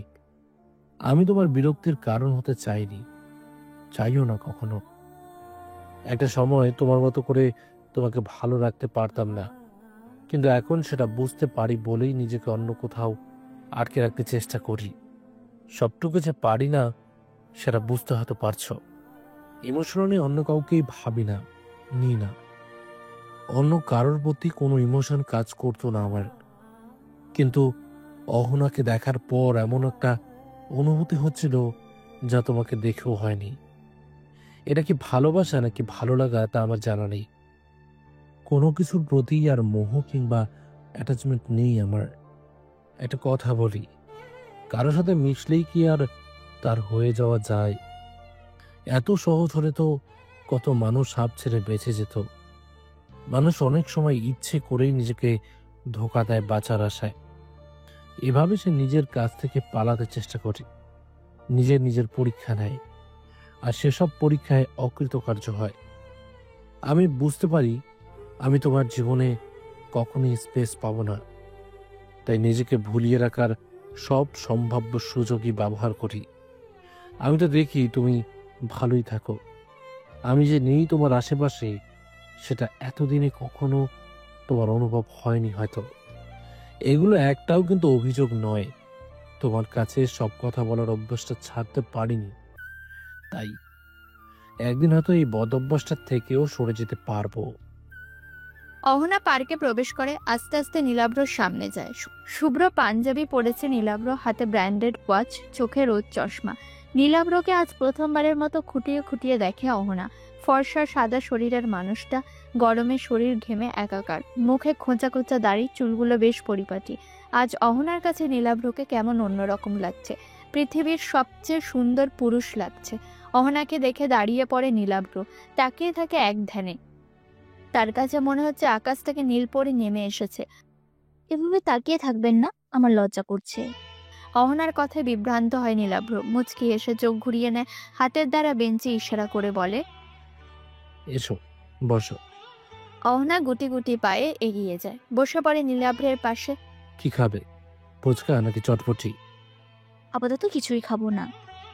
তোমাকে আজ অসম্ভব সুন্দর লাগছে। ধন্যবাদ। শুধুই ধন্যবাদ? তাহলে আর কি? না, কিছু না। অনেক সময় ধরে তারা কথা বলতে থাকে। নীলাভ্র কথা বলছে, অহনা তার কথা শুনে হেসে চলেছে। নীলাভ্র অবাক হয়ে দেখছে সেই হাসি। অবশেষে নীলাভ্র সিরিয়াস হয়ে বসে। তোমাকে আমার কিছু বলার আছে অহনা। নীলাভ্রের কথায় অহনা হাসি থামিয়ে সোজা হয়ে বসে। হ্যাঁ বলুন। কিছুক্ষণ সময় নেয় নীলাভ্র, তারপর বাক্য ব্যয় না করে সোজাসুজি বলে, আমি তোমাকে ভালোবাসি অহনা। নীলাভ্রের কথায় অহনা চুপ করে থাকে। 5 মিনিট মতো কেটে যায়, কেউ কোনো কথা বলছে না। নীলাভ্র মাথা নিচু করে রেখেছে। উত্তর না পাওয়ায় হয়তো ভাবছে অহনা রেগে গেছে। কিছুটা সংশয় ও লজ্জাতে মাথা নিচু করে রেখেছে। হঠাৎ অহনা হেসে ওঠে, পেটে হাত দিয়ে হেসেই যাচ্ছে। তার হাসিতে নীলাভ্র মাথা তুলে তাকায়। হাসার কি আছে? আমি হাসার মতো কি এমন বললাম? আপনার অবস্থা দেখে হাসছি। মনে হয় ভয় পেয়েছেন। আমি আগেই জানতাম এমন কিছু বলবেন। আমিও তো আপনাকে ভালোবাসি। কি বললে? আরেকবার বলো। থতমত খেয়ে যায় অহনা। খুশির ঠেলায় মুখ থেকে সত্যটা বের হয়ে গেছে। কথা ঘুরিয়ে বলে, কি? কিছু না। আমি বললাম আমিও তো আপনাকে ভালোবাসি না। চালাকি হচ্ছে? না। কিছুক্ষণ চুপ থেকে আবার হেসে ওঠে অহনা। সাথে সাথে নীলাভ্রও হাসে। কিছুক্ষণ পর অহনা বলে, আমার ভয় হচ্ছে। কিসের ভয়? হারিয়ে ফেলার ভয়। বারবার মনে হচ্ছে আপনি আমাকে ছেড়ে চলে যাবেন। অহনা, তুমি কি সত্যি ভাবো আমি তোমাকে ছেড়ে যাব? তোমাকে ভুলে থাকা কি এতটাই সহজ? তুমি কি আমার কাছে এতটাই সস্তা? না, কখনোই না। কারণ তুমি আমার জীবনের সবচেয়ে গুরুত্বপূর্ণ অধ্যায়, যা সবচেয়ে প্রিয়, দামি ও সবচেয়ে সুন্দর। ভুলে যাওয়ার যদি হতো তাহলে এই পর্যন্ত আমি আসতাম না। যখন মাঝরাতে আমার ঘুম ভেঙে যায়, হুট করে মনে পড়ে তোমার কথা, তোমার চাহনি, তোমার সাথে কাটানো ছোট ছোট মুহূর্তগুলো। তুমি কি ভাবো তোমাকে ভুলে থাকা এতটাই সহজ? তুমি আমার হৃদয়ের মাঝখানে লেখা একটি নাম, যা কখনো ভোলা সম্ভব নয়। যারা আমাকে বেশি গুরুত্ব দিয়েছে, দিন শেষে তারাই আমাকে ভুলে গিয়ে প্রমাণ করেছে মানুষ পরিবর্তনশীল। কেউ কথা রাখেনি, কেউ আবার পাশেও থাকেনি। যখন ভেঙে পড়তাম তখন কেউ মাথায় হাত রেখে বলেনি, এত চিন্তা কিসে, আমি তো আছি তোমার পাশে। মানুষ বিশ্বাস করতে আমার ভয় লাগে, প্রচুর ভয়। কারণ তারা একটু একটু করে গড়ে তোলা মনের অনুভূতি এক ধাক্কায় ভেঙে দেওয়ার দক্ষ কারিগর। আমাকে একবার বিশ্বাস করতে পারো অহনা, আমি কখনো তোমাকে ছেড়ে যাব না। অহনা নিশ্চুপ থাকে। নীলাভ্রর ফোনে কল বেজে ওঠে। এখানে একটু অপেক্ষা করো, আমি এক্ষুনি কথা বলে আসছি। নীলাভ্র চলে যায়। অহনা কিছু সময় সেখানে বসে থাকে। প্রায় 10 মিনিট পর নীলাভ্র ফিরে আসে। সরি অহনা, আমার একটু কাজ পড়ে গেল। চেয়েছিলাম সারা দিন তোমার সাথে কাটাতে, তবে হলো না। আজ চলো আমরা উঠি, আবার একদিন দেখা করব। অহনাও মাথা নেড়ে সম্মতি জানায়। চলে যায় তারা পার্ক থেকে বাড়ির উদ্দেশ্যে। নীলাভ্র অহনাকে রিকশায় তুলে দিয়ে চলে গেছে। অহনা আপন মনে রিকশায় বসে আছে। রিকশাটা ধীরে ধীরে চলছে। হঠাৎ ফোন বেজে ওঠে অহনার। উপরে আশিকের নাম্বার ভেসে ওঠে। অহনা কল রিসিভ করে। ম্যাম, আপনি কোথায়? দ্রুত থানায় আসতে হবে। কেন আশিক, তোমাকে এত হাইপার দেখাচ্ছে কেন? কি হয়েছে? আপনি আসুন, আমি সব বলছি। অহনা রিকশাটা থানার দিকে ঘোরাতে বলে। কিছুক্ষণ পর থানায় গিয়ে নেমে পড়ে অহনা। তড়িঘড়ি করে ভেতরে প্রবেশ করে। কি হয়েছে আশিক, এত জরুরি তলব কেন? আশিক কম্পিউটার দেখিয়ে বলে, এই দেখুন ম্যাম, আবারও সোনালী ব্যাংকে হ্যাক করার চেষ্টা করা হয়েছে। তবে ব্যাংক ম্যানেজার সব টাকা আগেই সরিয়ে ফেলেছিল বলে হ্যাকার কিছুই করতে পারেনি। আর ওই নাম্বারটাও 5 সেকেন্ডের মতো সচল ছিল। আমরা কিছু করার পূর্বেই নাম্বারটি অফ হয়ে গিয়েছে। লাস্ট লোকেশন কোথায় ছিল? আরশিনগড় পার্ক। অহনা বেশ চমকায়। সে তো এতক্ষণ ওই পার্কেই ছিল। ছোটখাটো পার্কে সে তো কাউকে দেখেনি। শুধু ফুচকাওয়ালা আর নীলাভ্র ব্যতীত আর কেউ ছিল না। তোমার কোনো ভুল হচ্ছে না তো আশিক? না ম্যাম, লোকেশন আরশিনগড় পার্কে দেখাচ্ছে। এবার নীলাভ্রের প্রতি কিছুটা সন্দেহ সৃষ্টি হয় অহনার মনে। হঠাৎ জরুরি কি এমন কাজ থাকতে পারে নীলাভ্রর? সে তো কোনো চাকরি বা বিজনেস করে না। কিছুতেই মেলাতে পারছে না কি থেকে কি হচ্ছে। আচ্ছা, আমি বিষয়টি দেখছি। এখন বাড়ি যাও তুমি। ঠিক আছে ম্যাম, আপনি যাবেন না? হ্যাঁ, আমিও যাব। অহনা ও আশিক বাড়িতে ফিরে যায়। বেশ রাত হয়েছে। অহনা এখনো ঘুমায়নি। নীলাভ্রর সাথে ফোনে কথা বলছে। একসময় অহনা নীলাভ্রকে বলে, আপনার কিছু ছবি দিন তো নীলাভ্র। ছবি কি করবে? দেখব। ভিডিও কল দেই তাহলে? না, আমার ছবি লাগবে। নীলাভ্র বেশ কিছু ছবি পাঠায়। অহনা আরো ছবি চায়। নীলাভ্র আরো কিছু ছবি পাঠায়। নীলাভ্র কল কেটে দিলে অহনা একে একে ছবিগুলো দেখতে থাকে। হঠাৎ হাত থেমে যায়। স্ক্রিনে জলজল করছে নীলাভ্রর কালো শার্ট, গায়ে একটা ছবি। এই শার্ট তার চেনা চেনা লাগছে। সে এই শার্ট পরা অর্ধ ছবি রনির সাথে হ্যাকারের দেখেছিল। দুটো ছবি মেলায় অহনা। শার্ট, বডি সবকিছু একই লাগছে অহনার কাছে। তাহলে কি নীলাভ্রই হ্যাকার? না না, এটা কি ভাবছে? নীলাভ্র হ্যাকার হতেই পারে না। একই শর্ত হাজার হাজার রয়েছে, মিল থাকতেই পারে। অহনা আর কিছু ভাবতে পারছে না। মাথা ব্যথা শুরু হয়ে গেছে। ফোন পাশে রেখে চুলগুলো টেনে মাথা নিচু করে রাখে অহনা। যদি তার সন্দেহ ঠিক হয় তাহলে কি হবে? নীলাভ্রকে সে হারিয়ে ফেলবে চিরদিনের জন্য। বুকের মধ্যে চেনচেনা ব্যথা শুরু হচ্ছে। তখন সে কিভাবে এটা মেনে নেবে? নিজেকে আশ্বস্ত করে অহনা, এমন কিছুই হবে না। নীলাভ্র হ্যাকার না, এটা অহনার মনের ভুল মাত্র। আস্তে আস্তে রাত গভীর হতে থাকে। অন্ধকার ঘনিয়ে আসছে চারিদিকে। ঝিঝি পোকার আওয়াজ পাওয়া যাচ্ছে। দূর থেকে কুকুরের ডাক ভেসে আসছে, যা আরো ভয়ঙ্কর করে তুলছে রাতকে। ঘুমিয়ে পড়ে অহনা। ক্লান্ত চোখ দুটো কখন বন্ধ হয়ে গেছে তা সে বুঝতেই পারেনি। নতুন প্রভাতের সূচনা হয়। মানুষ নিজের মতো ব্যস্ত হয়ে পড়ে। কেউ ছুটছে অফিসে, কেউ বাজারের ব্যাগ হাতে নিয়ে, কেউ বা দিন মজুরিতে। আজ সূর্যটা সকাল থেকে কড়া তাপ দিয়ে চলেছে। গরমের দহন শুরু হয়ে গেছে। গাছগাছালিতে পাখিরা কিচিরমিচির করছে। অহনার অ্যালার্ম ঘড়িটা বেজে ওঠে। ঘুম থেকে জেগে ওঠে অহনা। বিরক্তির সাথে বন্ধ করে ঘড়ি। ওয়াশরুমে থেকে ফ্রেশ হয়ে নাস্তা করার উদ্দেশ্যে নিচে চলে যায়। সিঁড়ি দিয়ে নামতে নামতে মাথা থেমে যায় তার। ডাইনিং রুমের সোফায় 3 জন বসে আছে। 2 জন অচেনা হলেও মধ্যের ব্যক্তিটি অহনার অচেনা নয়, নীলাভ্র। নীলাভ্র তাদের বাড়িতে কি করছে? অহনাকে নামতে দেখে নিজের কাছে ডাক দেয় তার বাবা। বসতে বলে পাশে। অহনা চুপচাপ বসে পড়ে।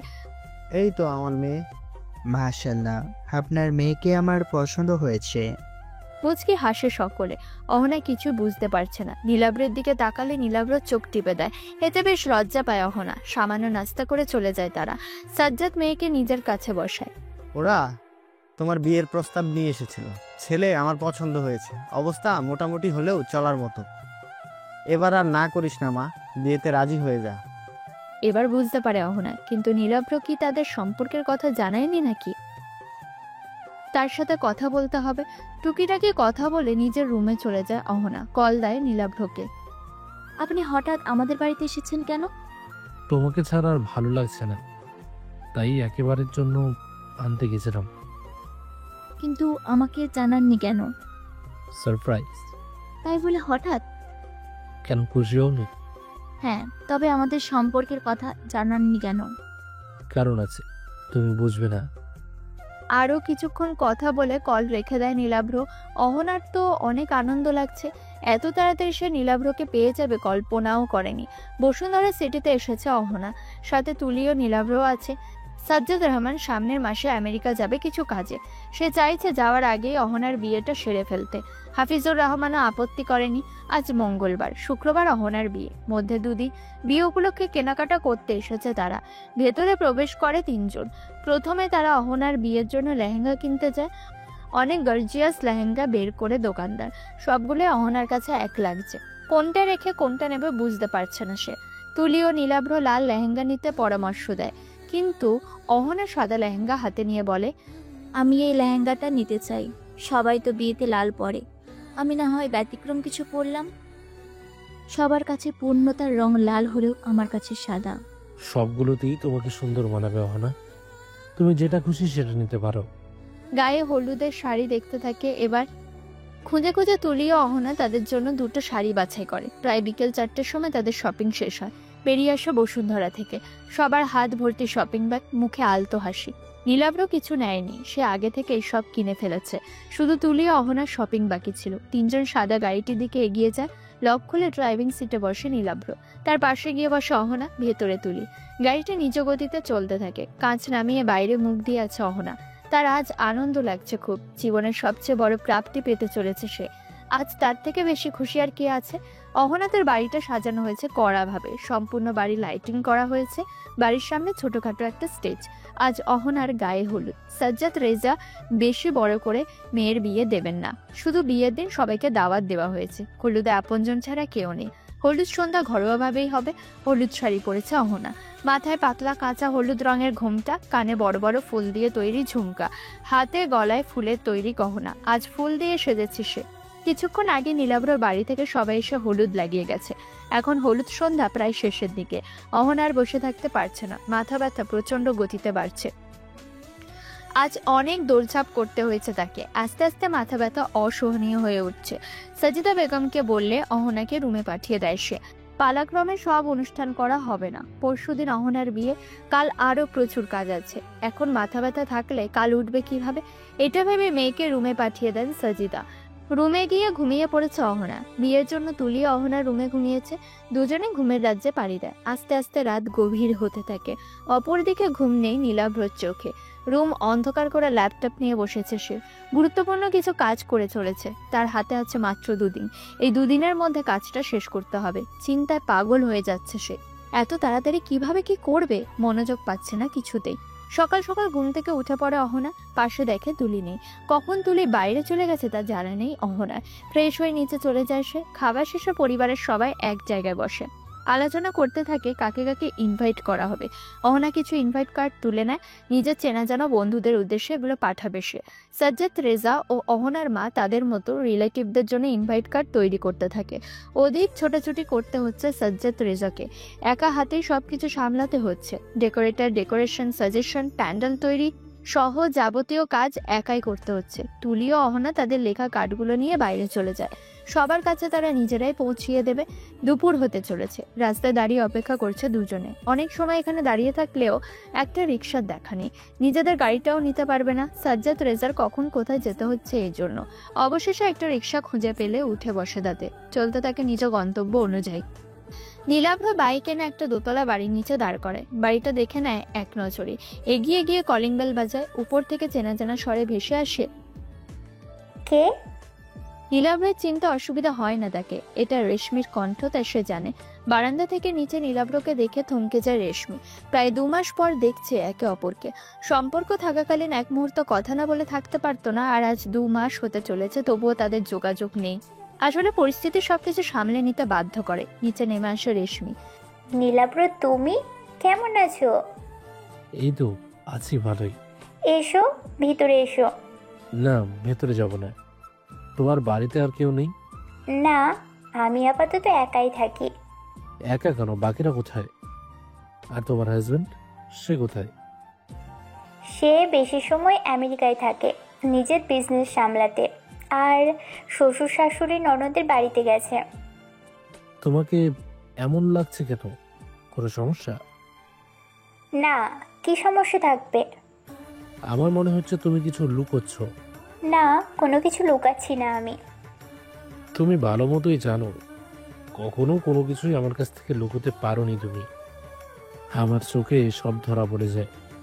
রেশমি এবার হাওমাও করে কেঁদে ওঠে। নীলাব্রকে জড়িয়ে ধরে হঠাৎ। রেশমির কাণ্ডে নীলাব্র চমকে যায়। রেশমি হঠাৎ এমন করবে এটা ভাবেনি সে।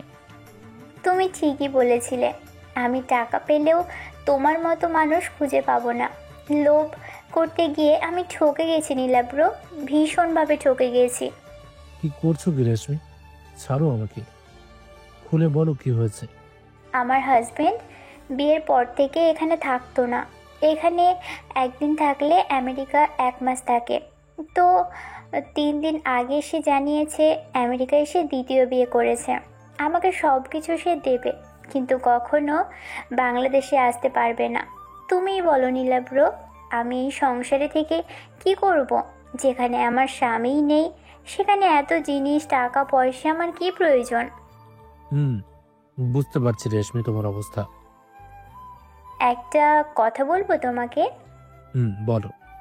কোনোভাবে কি আমাকে তোমার জীবনে ফিরিয়ে নেওয়া যায় না? না, সেটা একদম অসম্ভব। অসম্ভব কেন? নীলাব্র হাতের কার্ডটা রেশমির দিকে বাড়িয়ে দেয়। তোমার উত্তরে এটাই দেবে। কি এটা? আমার বিয়ের কার্ড। চমকে যায় রেশমি, কার্ডটা কাপা কাপা হাতে তুলে নেয়। আগামীকাল তোমার বিয়ে? হ্যাঁ, ভালো থেকো রেশমি। বউ হাতে অবশ্যই এসো, আজ আমাকে যেতে হবে। বাইক নিয়ে চলে যায় নীলাভ্র। রেশমি তার যাওয়ার পানে অশ্রু চোখে তাকিয়ে থাকে। এটাই হয়তো নিয়তির নির্মম পরিহাস, যা আমাদের মেনে নিতে হবে। আজ নীলাভ্রর সাথে রেশমির বিয়ে হতে পারত, তাদের একটা ছোট সংসারও হতে পারত। তবে মাঝে মধ্যে আমরা এমন কিছু কাজ করে থাকি যার দ্বারা আমাদের জীবনটা নষ্ট হয়ে যায়। এর সবচেয়ে বড় প্রমাণ রেশমি নিজেই। অহনা আজ লাল শাড়িতে নিজেকে সাজিয়েছে। আজ তার মেহেদি অনুষ্ঠান। আজকালকের তুলনায় মানুষজন একটু বেশি। দূরের সবাই আজকে চলে এসেছে বিয়ের জন্য। আজ রাত অহনাদের বাড়িতেই থাকবে। 2 হাত ভর্তি করে মেহেদি দেওয়ার আর্টিস্টরা। হাতের মাঝখানে ছোট্ট করে নীলাভ্রর নাম লেখা। বারবার নামটা দেখে অহনা। তুলিও 2 হাতে মেহেদি দিয়েছে। আজ অহনার কিছু ফ্রেন্ড এসেছে।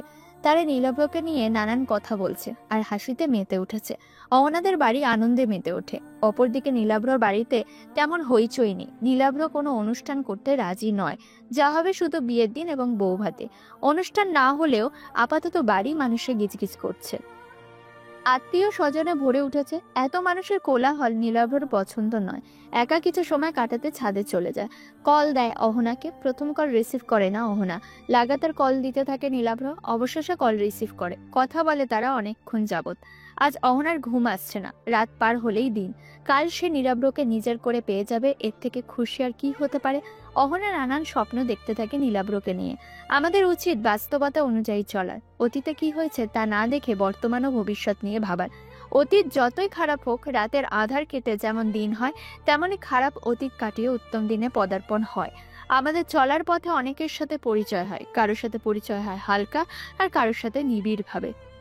কারোর সাথে আমাদের জীবনটা জড়িয়ে ফেলি অদ্ভুতভাবে। তখন অপর মানুষটাকে নিয়ে ভাবতে থাকি, স্বপ্ন বুনতে শুরু করি একটু একটু করে, খোঁজ করি পূর্ণতার। তখনই আমরা ধোঁকার শিকার হই। এক ঝড়ের মতো তারা আমাদের জীবনে এসে লণ্ডভণ্ড করে দিয়ে যায়। কেউ কেউ এই ঝড় মেনে নেয় নীরবে, আর কেউ কেউ আস্তে আস্তে ভেঙে চুরে চুরমার হয়ে যায়। তবে আমাদের উচিত অতীতের মানুষটিকে ভুলে বর্তমানে কাউকে সুযোগ দেওয়া, নিজের জীবনটা ভালোভাবে উপভোগ করা। যেমন নীলাভ্র, সে রেশমির দেওয়া ধোঁকা ভুলে অহনাকে মেনে নিয়েছে, একটু একটু করে জায়গা দিয়েছে নিজের মনে। আজ অহনা বসে আছে বউ সেজে, অপেক্ষা করছে নীলাভ্রর। তার মনে আনন্দের ঢেউ। আর কিছুক্ষণ বাদেই সে অন্য কারো নামের সাথে জুড়ে যাবে। তৈরি হবে এক নতুন পরিচয়, নতুন জীবন। সাদা লেহেঙ্গা পরেছে অহনা, ঘোমটা দিয়ে মুখটা ঢাকা, শরীরে সোনার গহনা, চুলগুলো স্বাধীনভাবে ছেড়ে দেওয়া।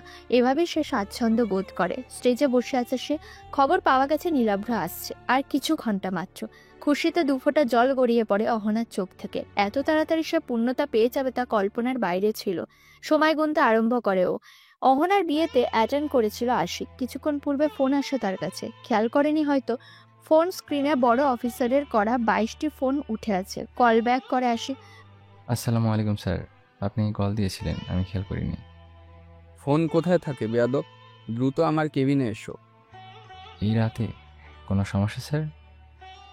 হ্যাকারের সিম চালু হয়েছে, নাম্বার ট্র্যাক করা হচ্ছে। অলরেডি তাকে চারদিক থেকে আমাদের পুলিশরা ঘিরে নিয়েছে। তুমি দ্রুত আসো, আসার পূর্বে অহনাকে জানিয়ে আসবে। Okay sir. আশিক অহনা স্টেজের সাইডে যেতে থাকে। অহনার ফোন বেজে ওঠে। অহনার নাম্বার না চেক করেই ফোন ওঠায়। অপর পাশ থেকে ভেসে আসে নীলাভ্রর কণ্ঠ। নীলাভ্র, আপনি কত দূর? এই তো রাস্তায়। এত তাড়াহুড়ো কেন? সেই কখন থেকে আপনার জন্য অপেক্ষা করছি, আপনার কোনো খবরই নেই। যদি আমি না যাই, তার আগেই হারিয়ে যাই, তাহলে কি করবে? শাস্তি পেতে হবে আপনাকে তাহলে। আমার কেন যেন মনে হচ্ছে আমি তোমার কাছে পৌঁছতে পারবো না। আমার মৃত্যু অতি নিকটে। শুভ দিনে এসব কি ধরনের কথাবার্তা? নীলাভ্র হেসে ওঠে।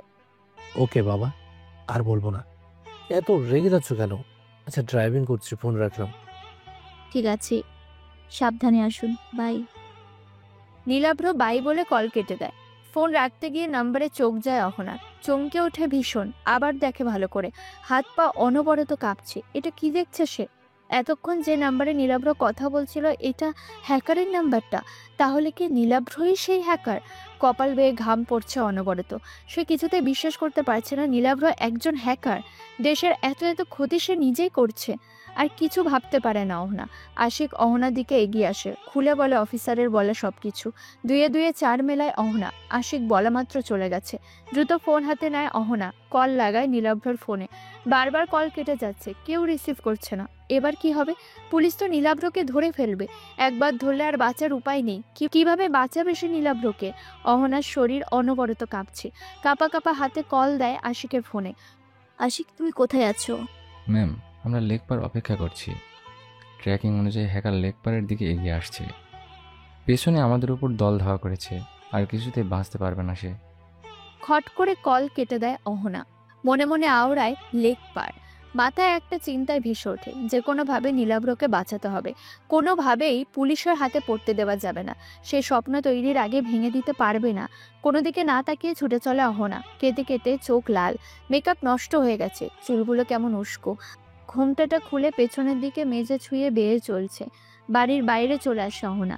দ্রুত গাড়ি বের করে। সাজ্জাদ মেয়ের এহেন কাণ্ডে অবাক হয়। পেছনে পেছনে এসে দেখে অহনা ইতিমধ্যে গাড়ি নিয়ে চলে গেছে। বাড়িতে হুলস্থুল কাণ্ড বেঁধে যায়। সকলে ভাবে অহনা বিয়ে করবে না বিদায় পালিয়ে গেছে। আত্মীয় স্বজন গুজব ছড়াতে শুরু করে। আনন্দময় বাড়িতে শোকের ছায়া নেমে আসে। নীলাভ্র দ্রুত গতিতে গাড়ি চালাচ্ছে। পেছনে একদল পুলিশ ধাওয়া করছে, তবে নীলাভ্রর সাথে পেরে উঠছে না। লেকপার আসতে বিশাল জ্যাম বাঁধে। গাড়ি থেকে নেমে পড়ে নীলাভ্র, ছুটে চলে বাগানের দিকে। পেছনে পেছনে আরো পুলিশ তাকে ধরার চেষ্টা করছে। কোনো দিকে না তাকিয়ে সামনের দিকে ছুটছে নীলাভ্র। পেছনে একজন পুলিশের হাতে হ্যান্ড মাইক। সে বলছে বারবার, থেমে যান আপনি, নয়তো আমরা গুলি করতে বাধ্য হব। আমাদের হুকুম দেওয়া হয়েছে গুলি ছাড়ার। থেমে যান আপনি। নীলাভ্র পুলিশের কথা কান দেয় না, ছুটে চলে নিজ গতিতে। নীলাভ্র দিক বেদিক ভুলে দৌড়িয়ে চলেছে। সে কোথায় যাচ্ছে সেটা তার জানা নেই। পেছনে পুলিশের লোকেরা ধাওয়া করে চলেছে। নীলাভ্রর পা থেকে চুইয়ে চুইয়ে রক্ত পড়ছে। কাঁচ ঢুকে গেছে অনেকখানি, তবে সেদিকে বিন্দুমাত্র লক্ষ্য নেই তার। প্রাণপণে চেষ্টা চালিয়ে যাচ্ছে, যেভাবেই হোক এদের থেকে পালিয়ে বাঁচতে হবে। কেই বা না চায় নিজের প্রাণ বাঁচাতে? পুলিশগুলোকে বেশ পেছনে রেখে এসেছে নীলাভ্র। এখনো পায়ের গতি অনড়, তবে শক্তি পাচ্ছে না দেহে। আর কিছুক্ষণ পর হয়তো আর পালাতেও পারবে না। হঠাৎ কিছু একটার সাথে হোঁচট খেয়ে পড়ে যায় নীলাভ্র। পেছনের পুলিশগুলো এগিয়ে আসছে। নীলাভ্র ওঠার চেষ্টা করছে, তবে পারছে না। শক্তিতে কুলছে না। নিজের মৃত্যুর প্রহর গুনতে থাকে। এদের হাতে পড়লে বেঁচে ফেরার কোনো চান্স নেই। হঠাৎ কেউ একজন হাত টেনে তোলার চেষ্টা করে। সেদিকে খেয়াল করে নীলাভ্র।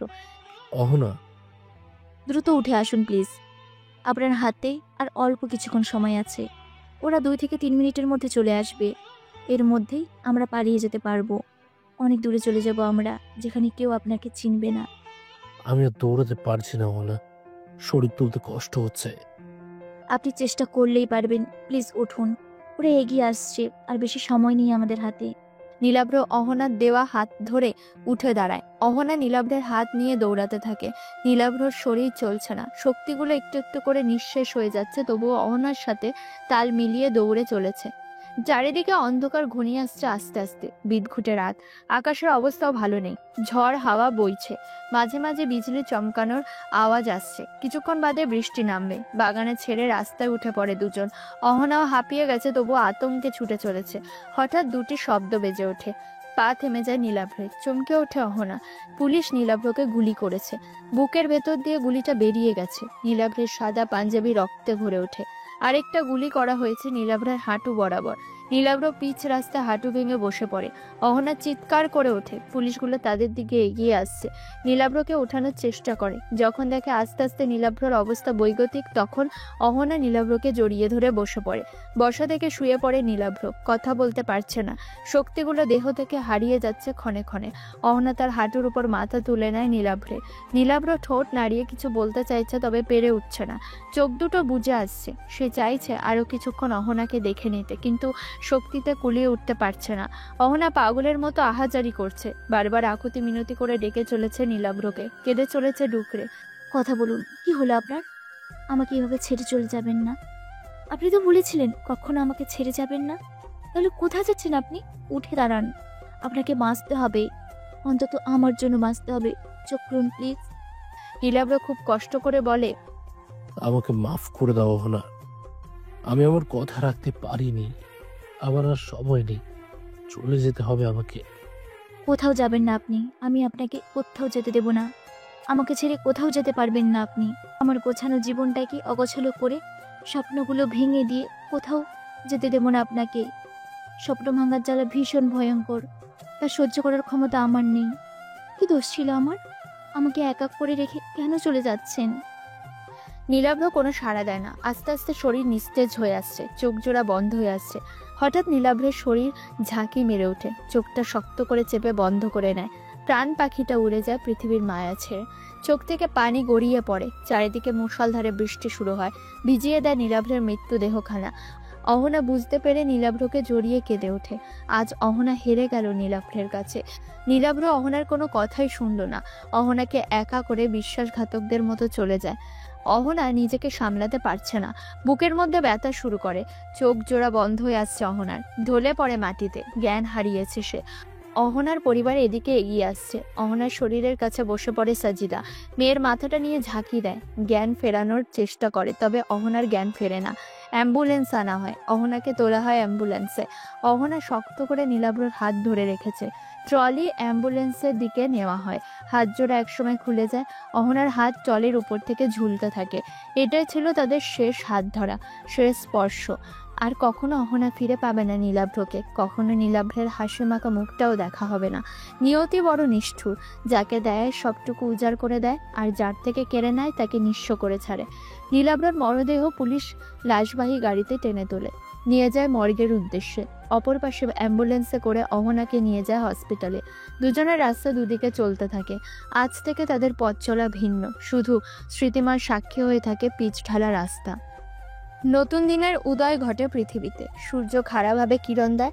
আজকের সকালটা কেমন অন্যরকম। আজকে সকালে ফুটে ওঠে কিছু পাওয়া না পাওয়ার গল্প। অহনা সামান্য সুস্থ হয়। শেষবারের মতো নীলাভ্রকে দেখার আকুতি মিনতি করে বাবার কাছে। সাজ্জাদ মেয়ের করুণ অবস্থা মেনে নিতে পারছে না। অহনার কথা তাকে নীলাভ্রর বাড়িতে নিয়ে যাওয়া হয়। আস্তে ধীরে বাড়িতে প্রবেশ করে অহনা। সামনে বড় খাটিয়া রাখা, নীলাভ্রকে গোসল করিয়ে সেখানে রাখা হয়েছে। অহনা আজ কাঁদে না, শান্তভাবে নীলাভ্রের দিকে এগিয়ে যায়, বসে পড়ে মাথার কাছে। নীলাভ্রর এই রূপ তার সহ্য হচ্ছে না, বুকের ভেতর মোচড় দিয়ে ওঠে। অনেক চেষ্টা করে কাঁদতে, কিন্তু ভেতর থেকে কান্না আসছে না। বাইরে অহনাকে শান্ত দেখালেও ভেতরে ভেঙে দুমড়ে মুচড়ে যাচ্ছে। শান্ত ভঙ্গিতে নীলাভ্রর উদ্দেশ্যে বলে, আপনি আমাকে ছেড়ে যাচ্ছেন, আমাকে একা রেখে চলে যাচ্ছেন। আমাকে সর্বশান্ত করে রেখে যেতে পারেন না। আমাকে সর্বশান্ত করে রেখে যেতে আপনার মায়া হচ্ছে না? এতটুকু কি মায়া হচ্ছে না আমার জন্য? একবার আমাকে অহনা বলে ডাক দিন না। খুব ইচ্ছে করছে আমার আপনার মুখ থেকে নিজের নামটা শোনার। বিশ্বাস করুন, আপনি যখন আমাকে অহনা বলে ডাক দেন, তখন আমার ভীষণ ভালো লাগে। এই ডাকের মধ্যে ভিন্নতার স্বাদ পাই। কেমন একটা মায়া, ভালোবাসা জড়িয়ে থাকে ডাকের মধ্যে। ভাবলেই বুকটা ফেটে যাচ্ছে। আপনি আর কখনোই আমাকে ডাকবেন না, কখনো আমাকে কল দিয়ে কথা বলবেন না। আচ্ছা, এখন থেকে আমি ভুল করলে আমাকে শাসন করবে কে? একটা বারের জন্য হলেও ফিরে আসুন না আমার জীবনে। বিশ্বাস করুন, আপনি ছাড়া আমি বড্ড অসহায়। আর কি আছে আমার? ফিরে আসুন আপনি, একবারের জন্য হলেও ফিরে আসুন। এবার আর কোথাও যেতে দেব না আপনাকে, কেউ নিয়ে যেতে পারবে না আমার থেকে। আচ্ছা, আমাদের কি একটা সংসার হতে পারতো না? আমরা একসাথে হলে কি কি আমার ক্ষতি হতো? খুব বড় ক্ষতি হয়েছে তো কি? আমি সব ক্ষতিপূরণ দিয়ে দিতাম। তবুও ফিরে আসুন, দয়া করে ফিরে আসুন আপনি। আপনি ছাড়া কিভাবে আমি বাঁচবো? কিভাবে আমি বেঁচে থাকবো? ডুকরে কেঁদে ওঠে অহনা। অহনার আহাজারিতে সবার চোখে জল জমে আসে। নীলাভ্রকে নিয়ে যাওয়ার সময় হয়ে যায়। সাজিদা অহনাকে টেনে দূরে নিয়ে যায়। অহনা পাগলের মতো ছুটাছুটি করছে, ছাড়াতে চাইছে নিজেকে। বড্ড অসহায় লাগছে আজ তাকে। চারজন চার কাঁধে তুলে নেয় খাটিয়া, এগিয়ে চলে কবরস্থানের দিকে। নীলাভ্র ঘুমিয়ে থাকে সযত্নে, সে একবারও ফিরে তাকায় না অহনার দিকে। অহনার আহাজারি আজ তার কানে পৌঁছায় না। আস্তে আস্তে বেরিয়ে যায় নীলাভ্রকে নিয়ে। অহনার আহাজারি বেড়ে চলেছে। আকতি মিনতি করে মাকে ছেড়ে দিতে বলে। আমাকে ছেড়ে দাও আম্মু, ওরা আমার নীলাভ্রকে নিয়ে চলে যাচ্ছে।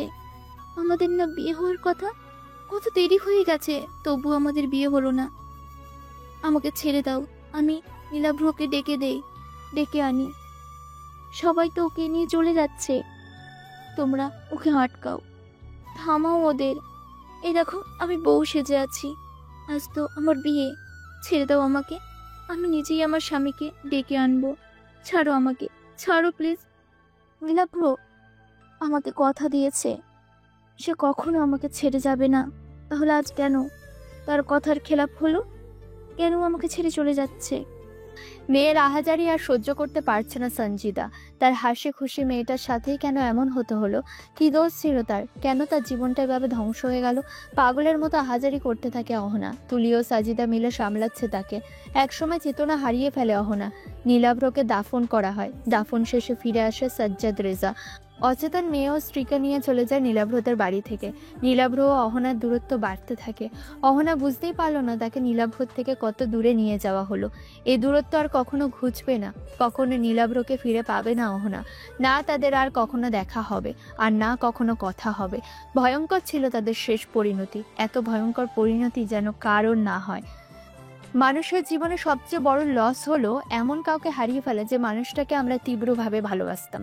যেদিন বোঝা যাবে যে মানুষটা আমাদের আদুরে বিড়ালের মতো ভালোবাসতো, সেদিন আমাদের বুকের বাম পাশে তীব্র চিনচিনে ব্যথা শুরু হবে। ঘুমাতে গিয়ে মধ্যরাত্রে ঘুম ভেঙে যাবে। সময়ে অসময়ে মানুষটির কথা মনে হবে। মানুষটাকে হারানোর আফসোসে আমরা কাতরাবো। সময়ের গতিতে সময় চলতে থাকে। সময় কখনো কারোর জন্য থেমে থাকে না। 2 বছর কেটে গেছে মধ্যে। অহনা ঘরের জানালার পাশে বসে আছে। রাত প্রায় 2:30। মধ্যরাত। দূর থেকে কুকুরের ডাক ভেসে আসছে। ঝিঝি পোকার শব্দ শোনা যাচ্ছে। ঝোড়ো হাওয়া বইছে। অহনা নিজ মনে বলতে থাকে, নীলাভ্র, তুমি কি আমাকে দেখতে পাচ্ছ? আমি কিন্তু তোমাকে শত তারার মাঝেও খুঁজে পাচ্ছি। তুমি কি আমার কথা শুনতে পাচ্ছ? কিছু বদলায়নি, দেখো, ওই যে আকাশের রং, বাতাসের গন্ধ, অলিগলি রাস্তাঘাট, কোনো কিছুই বদলায়নি। শুধু বদলে গেছে আমাদের সম্পর্ক। আর তুমি, যে মানুষটি ফুরিয়ে গেছে, আর চাইলেই কি তাকে পাবো কভু? সব মানুষ কি আর মানুষ আঁকড়ে বাঁচে? কিছু মানুষ বেঁচে থাকে স্মৃতি আঁকড়ে ধরে। অন্য কিছুই বদলায়নি। তোমাকে ভালোবেসে বদলে গেছি আমি, বদলে গেছে আমার অনুভূতি। এখন মাঝে মধ্যেই আমার দম বন্ধ লাগে, কথাগুলো বুকের হিমঘরে বদ্ধ থাকে, বের হতে চায় না। বুকটা ভীষণ ভারী লাগে, অসহ্য যন্ত্রণা হয়। এখনো মনে পড়ছে সেই দিনে তোমার বলা কথাগুলো। তুমি তো বলেছিলে নীরবে, আমি শুনেছিলাম যত্ন সহকারী। কানে বেজে ওঠে প্রতিটা ধ্বনি। অহনা, তুমি দেখো, একদিন আমি ঠিক হারিয়ে যাব। একদিন হঠাৎ খুব মনে পড়বে তোমার আমাকে। মনে পড়বে সেই সব দিন যখন আমি ছিলাম। তখন তো বুকের মধ্যে অদ্ভুত অনুভূতির সৃষ্টি হবে। চিনচিনে ব্যথা অনুভব করবে। তোমার বুকের ভেতরে অদ্ভুত শূন্যতা বাজবে। কিন্তু তখন আমি থাকবো না। আমি চলে যাওয়ার পর তুমি বুঝতে পারবে এই স্বার্থপর দুনিয়ায় নিখাত ভালোবাসা আসলে কতটুকু টুকরা। ভালোবাসার অভাবে তুমি ধীরে ধীরে পুড়ে যাবে। হয়তো একদিন বাতাসের নিঃশ্বাসে, মেঘের বিষণ্ণতায়, নদীর একাকিত্বে খুঁজে পাবে আমায়। কিন্তু সে পাওয়া হবে শুধু অনুভবে, বাস্তবে নয়। প্রত্যেকটা কথা বারবার অহনার কানে বাজতে থাকে। নীলাভ্রর বলা কথাগুলো মিলে যায় আস্তে আস্তে। অহনা সত্যি নীলাভ্রকে খুঁজে পায়, কখনো বাতাসে, কখনো মেঘের আড়ালে, কখনো সাগরের ঢেউয়ে, কখনো বা বেলি ফুলের ঘ্রাণে। তবে সেগুলো শুধুই অনুভবে। সাজিদা বেগমের হঠাৎ ঘুম ভেঙে যায়। অহনার ঘরের দিকে উঁকি দিলে বুঝতে পারে অহনা এখনো জেগে ওঠে। দীর্ঘশ্বাস ফেলেন তিনি। তার হাসি খুশি মেয়েটার জীবন নরকে পরিবর্তন হয়েছে। নিয়তি তার জীবন থেকে কেড়ে নিয়েছে সকল আনন্দ, প্রতিদান স্বরূপ দিয়েছে একরাশ দুঃখ বেদনা।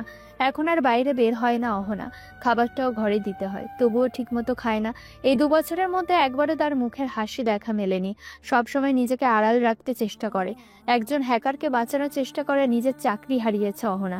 এতে কারো মাথা ব্যথা নেই। চাকরি থাকলেও অহনা সেটা ছেড়েই দিত। সাজ্জাদ রেজা অনেক চেষ্টা করেছে অহনার বিয়ে দিতে, তবে রাজি করাতে পারেনি। কোনোভাবে অহনা রাজি হয়নি বিয়েতে। শেষে উপায় না পেয়ে হাল ছেড়ে দিয়েছে। 7 মাস মতো হলো তুলির বিয়ে হয়েছে। অহনার জন্য তাকে আর ধরে রাখতে পারে না সাজ্জাদ। ভালো একটা ছেলে দেখে বিয়ে দিয়ে দেয়। এক মেয়ের জন্য অন্য মেয়ের জীবন তো আর নষ্ট করতে পারবেন না। কেউ অহনাকে কখনো ডিস্টার্ব করে না। অহনা আপন মনে বসে থাকে সবসময়, কখনো ইচ্ছে হলে খায়, কখনো আবার অনাহারে দিন কাটিয়ে দেয়। জোর করতে গেলে তার পাগলামো বেড়ে যায়। এ নিয়ে সাজ্জাদ ডক্টরের সাথে কথা বললে জানিয়েছে তাকে একা ছেড়ে দিতে। মাথায় অধিক চাপ পড়ার কারণে এমন হয়েছে। সাজিদা বেগম নিজের ঘরে চলে যায়। মেয়ের এরকম দশায় চোখ থেকে 2 ফোঁটা অশ্রু গড়িয়ে পড়ে। অহনা একধানে তাকিয়ে থাকে জানালার বাইরে, আপন মনে বিড়বিড় করে, কেউ আমায় ভালোবাসেনি, সবাই শুধু নিজেরটা বুঝেছে। স্বার্থপরের মতো আমাকে একা ছেড়ে চলে গেছে। কেউ আমাকে কখনো ভালোবাসেনি। প্রিয় শ্রোতা বন্ধুরা, আমাদের আজকের গল্পটি এখানেই শেষ হচ্ছে। আপনাদের গল্পটি কেমন লাগলো অবশ্যই কমেন্ট করে জানাতে ভুলবেন না। এছাড়া এখনো পর্যন্ত যারা আমাদের চ্যানেলটিকে সাবস্ক্রাইব করেননি, প্লিজ সাবস্ক্রাইব করুন এবং পাশে থাকা বেল আইকনটি প্রেস করুন, যাতে সবার আগে আপনার কাছে আমাদের গল্পগুলো পৌঁছে যায়। তো বন্ধুরা, আজকের মতো গল্প এই পর্যন্তই। দেখা হচ্ছে পরবর্তী গল্পে। ততক্ষণ ভালো থাকবেন, সুস্থ থাকবেন।